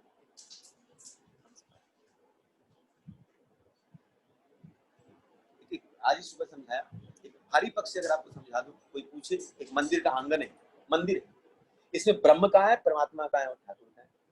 मंदिर के एग्जाम्पल से समझा दूं, एक मंदिर को जब बाहर से देखते और उसके अंदर दरवाजा है, दरवाजे के अंदर दरवाजा, दरवाजे के अंदर दरवाजा, दरवाजे के अंदर दरवाजा, उसके बाद फिर वो पर्दा, पर्दे के अंदर ठाकुर रहते कि नहीं रहते। जैसे राधा रमन जी मंदिर में घुसो, पहला वो दरवाजा, फिर वहां से निकलते तो दूसरा दरवाजा है कि नहीं है, जहाँ पर वो खड़े रहते हैं, जूता खोलो बाहर, उसके बाद तीसरा दरवाजा जहाँ पर मैं चढ़ कर गया, बाहर निकलते, फिर अंदर जाओ तो देखो ठाकुर का पर्दा है कि नहीं, और बाहर से राधा रमन जी का मंदिर। तो ये जो मंदिर है, ये मंदिर क्या हो गया, शरीर हो गया। जो पहला बाहर का दरवाजा है ये इंद्रियां हो गई, इंद्रियां। जो पहला उसके बाद का दरवाजा है वो मन हो गया, उसके बाद का दरवाजा बुद्धि हो गई, और उसके अंदर का जो गर्भगृह का जो पर्दा है, जो पर्दा है। अब देखिए ध्यानी क्या करता है, ध्यानी सफा किया, पहले इंद्रियों को सफा किया बाहर से, मंदिर दरवाजा मतलब बाहर से इंद्रियां सफा हुई, फिर पहला दरवाजा मन को सफा किया, सफाई चल रही है, अभियान चल रहा है, फिर बाहर गया तो उस दरवाजे को सफा किया, फिर अंदर घुसा, फिर दरवाजे को बुद्धि को सफा किया, फिर जब अंदर घुसा है तो देखता है कि पर्दा गिरा, पर्दा गिरा में क्या दिखता है कि हाँ अंदर कोई है, अंदर कोई विराजमान है, कोई है। दर्शन नहीं हुआ, पर क्या हुआ, रियलाइज कर गया कि अंदर कोई है, दैट इज परमात्मा दर्शन, परमात्मा का साक्षात्कार। भक्त कहाँ है, अंदर का पर्दा हटे और ठाकुर का स्वरूप का दर्शन हो जाए। और ब्रह्म कौन हो गया, जो बाहर आंगन में घूम रहे हुए, लगे राधा रमन जी का प्रांगण, यहाँ भी तो राधा रमन जी, वहां भी तो राधा रमन जी, वो प्रांगण में ही नाच रहे हो हमारा, वो ब्रह्म को समझ में आ रही है बात। जो सोच रहे राधा रमन जी के प्रांगण में आ गए, सब मिल गया, राधा रमन जी का प्रांगण ही है वो, उस प्रांगण में ठाकुर। मैं ऐसे में भगवान भक्त की दृष्टि नहीं, भक्त की दृष्टि में तो आंगन में है ये ठाकुर, मैं ब्रह्म की दृष्टि से समझाने का प्रयास कर रहा हूँ। जो अंदर नहीं जा रहा है, जो अंदर गर्भगृह के अंदर प्रवेश नहीं कर रहा है, दर्शन नहीं करने का प्रयास कर रहा है, बल्कि बाहर से ही घूम करके निकल रहा है, ये हो गया, इतना ही हो गया बहुत, क्योंकि यही भगवान है और कोई भगवान नहीं, वहीं से निकल जाए ब्रह्म। क्योंकि उस मंदिर में भी ठाकुर का एक ऑरा मिलता है। आप जैसे प्रांगण में घुसोगे ना उस मंदिर के उसमें, तो आपको एक ऑरा मिलता है, ठाकुर मिलता है कि नहीं मिलता है। तो वो जो ऑरा है वो उसी ऑरा को समझ करके निकल जाता है, वो ब्रह्म के समान। जो पर्दा गिरा हुआ देखता है वो परमात्मा के समान, और जो पर्दा खुलने के बाद ठाकुर का रूप दर्शन करके जो आनंद लेता है, आनंद देता है, ठाकुर की कभी माला मिल जाए, कभी प्रसादी मिल जाए, वो जो मिलता है वो ठाकुर का दर्शन होता है। ये 3 स्वरूप का दर्शन। और जो ऊपर में गोस्वामी बैठे वो कौन है? एक जो बाहर खड़ा है, अब देखिए एक और भाव, जो बाहर खड़ा होकर दर्शन कर रहा है और एक जो अंदर सेवा कर रहा है, इसमें दोनों में फर्क क्या है? जो बाहर खड़ा है वो योग रुक्षु है और जो अंदर है वो योग रूढ़ है। जो बैठ चुका है ठाकुर के गर्भ स्थान में बैठ करके ठाकुर की सेवा कर रहा है। अर्जुन योग रूढ़ है, रथ पर बैठ गया है। और जो हम कर रहे हैं योग रुक्ष है, जो प्रयास कर रहे हैं कि हमको भी ठाकुर की उस रथ पर प्राप्ति हो। पर अगर प्राप्ति करने का प्रयास होने से भी प्रसाद मिल जाता है, नहीं मिलता है, कृपा वर्षित हो जाती है। कोई प्रश्न? ज़ूम में सब गायब हो गए। कोई प्रश्न है किसी का? हरे कृष्णा प्रभु जी। हरे कृष्णा माता जी। आपने बोला संकल्प का त्याग करें। इसका संकल्प और कामना का त्याग करें, एक था ना उसमें। तो संकल्प मतलब सांसारिक संकल्प का त्याग करें और आध्यात्मिक संकल्प करें। एकदम करें। आध्यात्मिक संकल्प, आध्यात्मिक चीजों का चिंतन ही तो चाहिए हमको। बुद्धि में चिंतन हो ठाकुर का, हम ठाकुर का चिंतन करें, मन में ठाकुर बैठे, तो ये संकल्प और विकल्प ठाकुर के लिए हो। विकल्प मतलब हो गया जो हमारे जीवन में भक्ति से हमको दूर करता है उसको हटाएं, और जो हमको भक्ति के लिए अग्रसर करता है उसका चिंतन करें। कल हमको भक्ति करनी, कल हमको हरिनाम करना है, या आज हमको हरिनाम चिंतन चलता रहो। कल मेरी सेवा है, कल मुझे ऐसा करना है, परसों मुझे ये करना है, ऐसा करना है, मुझे उस दिन कथा सुननी। ये चिंतन होना चाहिए ठाकुर के लिए। ये चिंतन ही हमको आगे लेकर के जाता है। तो आध्यात्मिकता का संकल्प हो और सांसारिक संकल्प और विकल्प से हम निवृत्त हो, ये होना चाहिए। जी प्रभु। टर्म्स एंड कंडीशन के साथ में संकल्प का त्याग होगा। टर्म्स एंड कंडीशन के साथ एकदम। जी। और कोई प्रश्न किसी का? प्रश्न प्रभु जी निकलेंगे, लेकिन जब दोबारा सुनेंगे तब और प्रश्न निकलेंगे, अभी सारे प्रश्न नहीं निकल सकते। तो आप कोशिश करिए, नेक्स्ट क्लास में रहूंगा तो आप लोग तैयार रखिए क्वेश्चंस, अच्छा रहेगा। अच्छे जी प्रभु जी। हाँ। ध्यान योग है। ध्यान योग का मतलब ये होता है ध्यान से सुनना। ध्यान से नहीं सुनेंगे तो ध्यान योग किस लिए? ध्यान लगाना, थोड़ा गंभीर होना। अर्जुन गंभीर हुआ है तब भगवान ने ध्यान योग दिया है। ध्यानस्थ होगा तब ध्यान योग अंदर घुसता है। तभी भगवान बोले एक जगह बैठ, ध्यान लगा, नासिका को ऐसे रख, यहाँ रख, यहाँ ध्यान। तो ध्यानस्थ होना, ध्यान लगाएंगे और ध्यान से श्रवण करेंगे तब। आंख का ध्यान नहीं होता है, कान का ध्यान। कोई नहीं बोलता ध्यान से देख, ध्यान से सुन। सुनने से, अगर आप किसी को ध्यान से देखो ना, क्या होगा? क्या दिखता है? मतलब कोई घबरा जाएगा। इतना क्या दिखता है भाई? ऐसा क्या है? किसी को घूरना गलत है, पर वो गलत दिशा की तरफ चला जाएगा। पर किसी को ध्यान से सुनना, ध्यान कान की तरफ ज्यादा होता है, आंख की तरफ। इसलिए ध्यान से श्रवण की बहुत ज्यादा महत्ता है। इसे जब ध्यान लगाते हैं, ध्यान मैंने कल भी समझाया, प्रार्थना क्या होती है? प्रार्थना मतलब हमारा ठाकुर को सुनाना, और ध्यान मतलब ठाकुर का द्वारा बोला गया हमारा सुनना। हम ध्यान लगाते हैं मतलब ठाकुर क्या बोल रहे हैं उसको सुने। ध्यान मतलब श्रवण भी बताया अभी। तो ध्यान में जब आंख मूंदते हैं तो उस वक्त ठाकुर क्या बोल रहे हैं उसका श्रवण करें। जैसे कल मैंने समझाया, भागवत क्या है? ये समाधि भाषा है, जो वेद व्यास जी समाधि भाषा में माता जी ने अच्छा बोला, परीक्षित महाराज ने बोला प्रार्थना। तो ध्यान के बाद प्रार्थना। तो जो सुना है, ध्यानस्थ होकर के सुखदेव गोस्वामी सुने हैं, तब जाकर के प्रार्थना रूप को परीक्षित के सामने व्यक्त। और परीक्षित ने क्या किया है? उस प्रार्थना को ग्रहण कर करके अपने काम को। तो महत्ता किसकी हुई? सबसे ज्यादा बेनिफिट में कौन रहा? वेद व्यास जी, परीक्षित, सुखदेव गोस्वामी। सबसे ज्यादा परीक्षित हुआ। क्या करना पड़ा? खाली बैठना, न मुंह हिले न कुछ हिले, खाली सुनो और काम चला लो। सबसे फायदे में रहे परीक्षित। इसलिए ध्यान से श्रवण, वक्ता से ज्यादा श्रोता की महत्ता है। हमेशा ध्यान रखिएगा, बोलने वाला बड़ा नहीं है, सुनने वाला, श्रवण करने वाला बड़ा है। उनकी एकाग्रता है। मैं तो फटफट बोल रहा हूँ, भी रहा हूँ, बोल रहा हूँ। आपको ध्यान केंद्रित करना पड़ता है। कहीं कोई शब्द निकल जाए समझ में, अगर समझ में बोलता हूँ, आप समझ में नहीं आए तो आपके लिए बैठना और कर रहा काम हो जाएगा। हो जाएगा कि नहीं हो जाएगा? मैं तो अपने फ्लो में बोलता चला जा रहा हूँ, पर आपके लिए मुश्किल खड़ी हो जाएगी। इससे बैठना में ध्यान ज्यादा केंद्रित होता है। वक्ता को भी अपना ध्यान लगाना पड़ेगा शब्द को पकड़ करके, और श्रोताओं को भी अपना ध्यान लगाना पड़ेगा। दोनों का ध्यान जब मिलता है तब तार ठाकुर से जुड़ जाता है, दोनों का, श्रोता वक्ता और तार, इसको बोलते तार तम, एक दूसरे की तार को जोड़ना। इसलिए जब कथा होती है, अब कथा कोई बोल रहा हो तो अश्रु बह पड़ते हैं, सामने अश्रु बहते हैं, क्यों बह के मैं बोल रहा हूँ आपके अश्रु क्यों बह रहे हैं? वो तार जुड़ गया, तार जुड़ गया, करंट फ्लो हो गया। जैसे आप यहाँ तार लगाओ और वहां लगा दो तो ये करंट यहाँ से वहां फ्लो हो गया, मतलब तार जुड़ गया, तभी तो होगा। तो वही कथा के द्वारा, वक्ता के द्वारा कहा गया, हृदय से हृदय का तार जब जुड़ जाता है तब क्या होता है? जब बुद्धि से बुद्धि का तार जुड़ जाता है, ये गीता का द्वारा। भागवत हृदय से हृदय को जोड़ता है, गीता बुद्धि से जुड़ती। यहाँ पर मैं समझ करके, ध्यान होकर के, श्रवण कर करके अपने आचरण में लेकर के आना, ये बुद्धि का विषय। समझ में आ रही है बात? तारतम्य जोड़ना है, जुड़ाव। जुड़ाव नहीं होगा तो आप इधर उधर भटकोगे, इधर उधर देखोगे, टाइम पास करोगे। क्यों? तार जुड़ो ही नहीं हमारा, करंट फ्लो ही नहीं हो रहा, काम ही नहीं कर रहे, मतलब तार का कनेक्शन नहीं है। एक ही जगह में दो बैठे हैं, एक एकदम भाव से सुन रहा है, एक चीज ग्रहण कर रहा है, और एक को कुछ समझ ही नहीं आ रहा, तार नहीं जुड़ा, कनेक्शन। ठीक है, और कोई प्रश्न?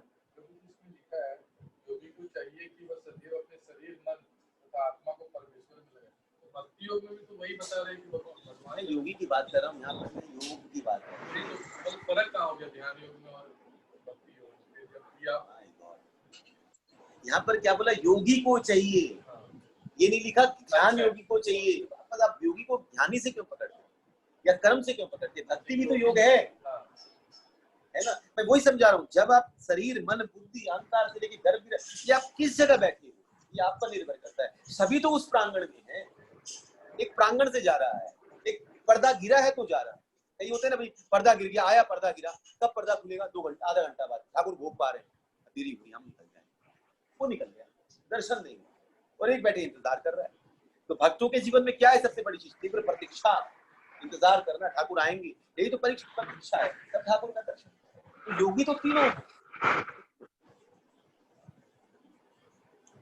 कोई प्रश्न, रिक्वेस्ट एक बार आप सुन लीजिए, कोई डाउट हो आप लिख लीजिए। तो नेक्स्ट सैटरडे को क्वेश्चंस कर करके, और संडे को ये चैप्टर पूरा कंप्लीट करूंगा। सैटरडे संडे कितने श्लोक रह गए? 34 श्लोक रह गए, 49 है, 15 हुआ है, तो 34 है, तो 2 दिन में कंप्लीट कर दूंगा मैं, पट कर कर। क्योंकि इसके बाद मीठा मीठा भक्ति योग थोड़ा शुरू हो जाएगा, तब अच्छा है। तो क्वेश्चंस कुछ हो तो रखिएगा, डाउट मत रहिए। लास्ट टाइम पूछ रहा हूँ, कोई प्रश्न? हरे कृष्णा प्रभु जी। हरे कृष्णा प्रभु। प्रभु जी, जब भक्ति योग, ध्यान योग और ज्ञान योग में सबसे बड़ा योग कौन सा होगा आपके अनुसार? और मेरे अनुसार कुछ नहीं, गीता के अनुसार। गीता के अनुसार सबसे बड़ा। अच्छा सुनिए, आपको मैं पूछूं, आप मंदिर जाओ और मंदिर जा करके प्रांगण घूम करके आ जाओ, ठाकुर के गर्भगृह माने मंदिर के सामने खड़ा हो, पर्दा गिरा हो, पर्दे के दर्शन करके आ जाओ, और ठाकुर के रूप का दर्शन करके आओ। कौन सा बेस्ट दर्शन हुआ? ठाकुर का दर्शन। ठाकुर का दर्शन होगा बेस्ट। ठाकुर का दर्शन हुआ ना बेस्ट। हाँ। तो जो बाहर है वो क्या है? कर्मयोगी, वैसे ज्ञान योगी। जो बाहर दर्शन, जो ज्ञान योगी मतलब बाहर से चला गया, ध्यान योगी जो पर्दा का दर्शन किया, और भक्ति योगी जो भगवान का दर्शन किया। तो कौन सा श्रेष्ठ है? ज्ञान योगी, ध्यान योगी की भक्ति योगी? भक्ति योगी। बस खत्म बात। तो जब भक्ति योगी सबसे मतलब बड़ा है गीता के अनुसार, तो फिर अगर आप देखें, जैसे भी हम ध्यान योग पढ़ रहे हैं, उससे पहले ज्ञान योग पढ़ रहे थे, तो फिर गीता में ध्यान योग और ज्ञान योग की क्या महत्ता है? हाँ, क्योंकि वो भी रास्ता है। जैसे बताते हैं ना, जैसे कोई को पूछा जाए कि आपको उस रास्ते पे पहुंचना है, तो 4 रास्ते हो, तो आप क्या बोलोगे? एक रास्ता ये भी है, एक रास्ता ये भी है, एक रास्ता ये भी है, और एक रास्ता ये भी। तो आप बोलोगे भाई 4 रास्ता क्यों बता रहे हो? बोले 4 रास्ता है, पर एक रास्ता थोड़ा कंकड़ीला है, पत्थर है, वहां पर ये तकलीफें हैं। एक रास्ते से जाओगे वहां पर भालू बंदर मिलेंगे, जानवर मिलेंगे। एक रास्ते से जाओगे सीधा रास्ता निकल जाएगा। एक रास्ता, अलग अलग 4 रास्ते, पर आप उसको जब बताओगे तो 4 रास्ते बताओगे, रास्ता 4 है, पर उसमें ये रास्ता जो है इसी रास्ता, तुम इसमें से निकल जाओ। तो भगवान भी बता रहे हैं कि मेरे पास पहुंचने के ये 3 रास्ते, ज्ञान योग, ध्यान योग, भक्ति योग, ये रास्ते हैं मेरे पास में पहुंचने। पर इस रास्ते में जो सबसे सरल रास्ता है वो कौन सा है? भक्ति का रास्ता है। तुम इससे पहुंचना चाहते हो या इससे पहुंचना चाहते हो या इससे पहुंचना चाहते हो, तीनों मेरे पास लेकर के आएंगे, पर तीनों का रास्ता अलग है। अब जैसे एग्जांपल मैं दूं कि आप कौन से फ्लोर में रहते हैं प्रभु? 5th फ्लोर पे, 5वें तल्ले पे। 5वें तल्ले में, तो आपके पास नीचे सीढ़ी भी है? हाँ प्रभु। फायर, एक नॉर्मल सीढ़ी होती है, एक फायर सीढ़ी भी होती है, आजकल तो अलग निकलती है, आग लग जाए तो इस सीढ़ी से उतरेगा, अलग सीढ़ी भी होती है मॉल की तरह, और एक लिफ्ट भी होती है। हाँ जी प्रभु। हाँ हाँ तो आप तीनों चीज है कि नहीं है? अब आपको क्या करना पड़ता है? सीढ़ी भी तो आपके 5 तल्ले में लेकर के जा रही है। फिर हम बोले भाई उनको कि आप क्यों सीढ़ी का बनाए हो, लिफ्ट ही बना देते, और 3-4 लिफ्ट बना देते। केवल लिफ्ट ही, एक लिफ्ट हम बोले खराब हो जाए, दूसरी होगी, तीसरी होगी, चौथी होगी, किसी लिफ्ट में चढ़ जाएंगे। फिर लिफ्ट ही क्यों बनाया, सीढ़ी क्यों बनाई आप? तब उन्होंने बोलते हैं कि भाई एक रास्ता ये भी है, इसके द्वारा भी चढ़ा, कभी लिफ्ट खराब हो जाए, लाइट चली जाए, ये भी रास्ता है भाई, इस रास्ते से भी। पर ये रास्ते से कब चढ़ा जाएगा? आप 5 तल्ला कितनी बार हुआ है कि आप सीढ़ी से चढ़े हैं? 6 महीने से तो सीढ़ी यूज कर रहे हैं प्रभु। हाँ, तो वो कोई रीजन होगा क्यों यूज कर रहे हैं 6 महीने से सीढ़ी? कोरोना। अब आप 5 तल्ले में रहते इसलिए कर रहे हैं, हम 15 तल्ले में रहते कर नहीं सकते। है ना, वो मुश्किल है, तो वो स्थिति है। पर इस्तेमाल कौन सा होता है? ये इस्तेमाल होता है। अच्छा, इसको भी समझ लीजिए, अगर इसको समझाऊं तो विपत काल हो जाए, ऐसी स्थिति आ जाए, जैसे बुद्ध आए, बुद्ध ने आकर के क्या बोला? अहिंसा परमो धर्म, रास्ता एक अलग बता दिया, बुद्ध धर्म अलग निकल गया। भगवान ही है बुद्ध, भगवान ने वो रास्ता क्यों बताया? क्योंकि कोरोना आ गया था। कोरोना रूपी मतलब ये हो गया कि मंदिरों को कसाई घर बना करके बलि हत्या होने लगी, बलि होने लगा। तो गौतम बुद्ध आए और उन्होंने क्या बोला? अहिंसा, ये छोड़ो, वेद छोड़ो, और केवल अहिंसा परम धर्म को लेकर के आगे चलो। तो वो अगर आप सोचिए प्रभु अभी कोरोना है, कल के दिन में वैक्सीन निकल जाए और आप वैक्सीन ले लो, उसके बाद क्या फिर भी लिफ्ट सीढ़ी यूज करोगे कि लिफ्ट करोगे? फिर तो लिफ्ट शुरू हो जाएगी प्रभु। हाँ, फिर तो लिफ्ट शुरू हो जाएगी। हाँ, फिर कौन मेहनत करे? तो वही जीवन में है कि जब बाकी योग है, ये भी रास्ता लेकर के जाते हैं, परंतु जब भक्ति आ जाती है, जहाँ पर में अभी कोरोना नहीं आया हुआ है, तो बिना सोचे समझे क्या करना चाहिए? फिर लिफ्ट का इस्तेमाल करना चाहिए। तो यही भक्ति। तो भगवान ये रास्ता बता रहे हैं अलग अलग, ये रास्ता भी है, ये रास्ता भी है, और ये रास्ता भी है, पर ये रास्ता कब यूज करें, ये रास्ता कब यूज करें, ये रास्ता ये भी लेकर के जाएगा। पर सबसे सरल और सबसे सहज और सबसे मीठा रास्ता जो है, और कभी गिर भी जाते हैं तो हड्डी वड्डी की भी हालत टूट जाती है। सारा एडवेंचर फिर महाराज अलग रूप धारण कर देगा, वो अलग। ज्यादा एडवेंचर में कम लोग जाते हैं, ध्यान योग में कुछ कम लोग हैं। एडवेंचर है, शौक है, तो सबको लगता है दूर बैठे तो हमको एडवेंचर ज्यादा अच्छा लगता है, एडवेंचर लाइफ हो थोड़ा सा, पर जाएंगे तो पता चलेगा कैसा एडवेंचर दिखता है। ध्यान योग ज्यादा सरल दिखता है, और जाके पता चले कैसा एडवेंचर। लक्ष्य उनका नहीं है भगवान को पाना, तो शरीर को ठीक करना, तो शरीर मिलेगा और कुछ नहीं, उससे ज्यादा मिलेगा, उससे ज्यादा कुछ नहीं, उससे ज्यादा मिलेगा। ठीक है प्रभु, और कुछ? ठीक है प्रभु जी, हरे कृष्ण। हरे कृष्ण। ठीक है, तो आप कोई सवाल है किसी का? नहीं? जय श्री राधा रमणदास की जय, श्रीमद् भगवद गीता की जय, जगत गुरु श्रील प्रभुपाद की जय, गौ हरि बोल, हरि बोल, जय गौ, हरि बोल, हरि बोल, जय।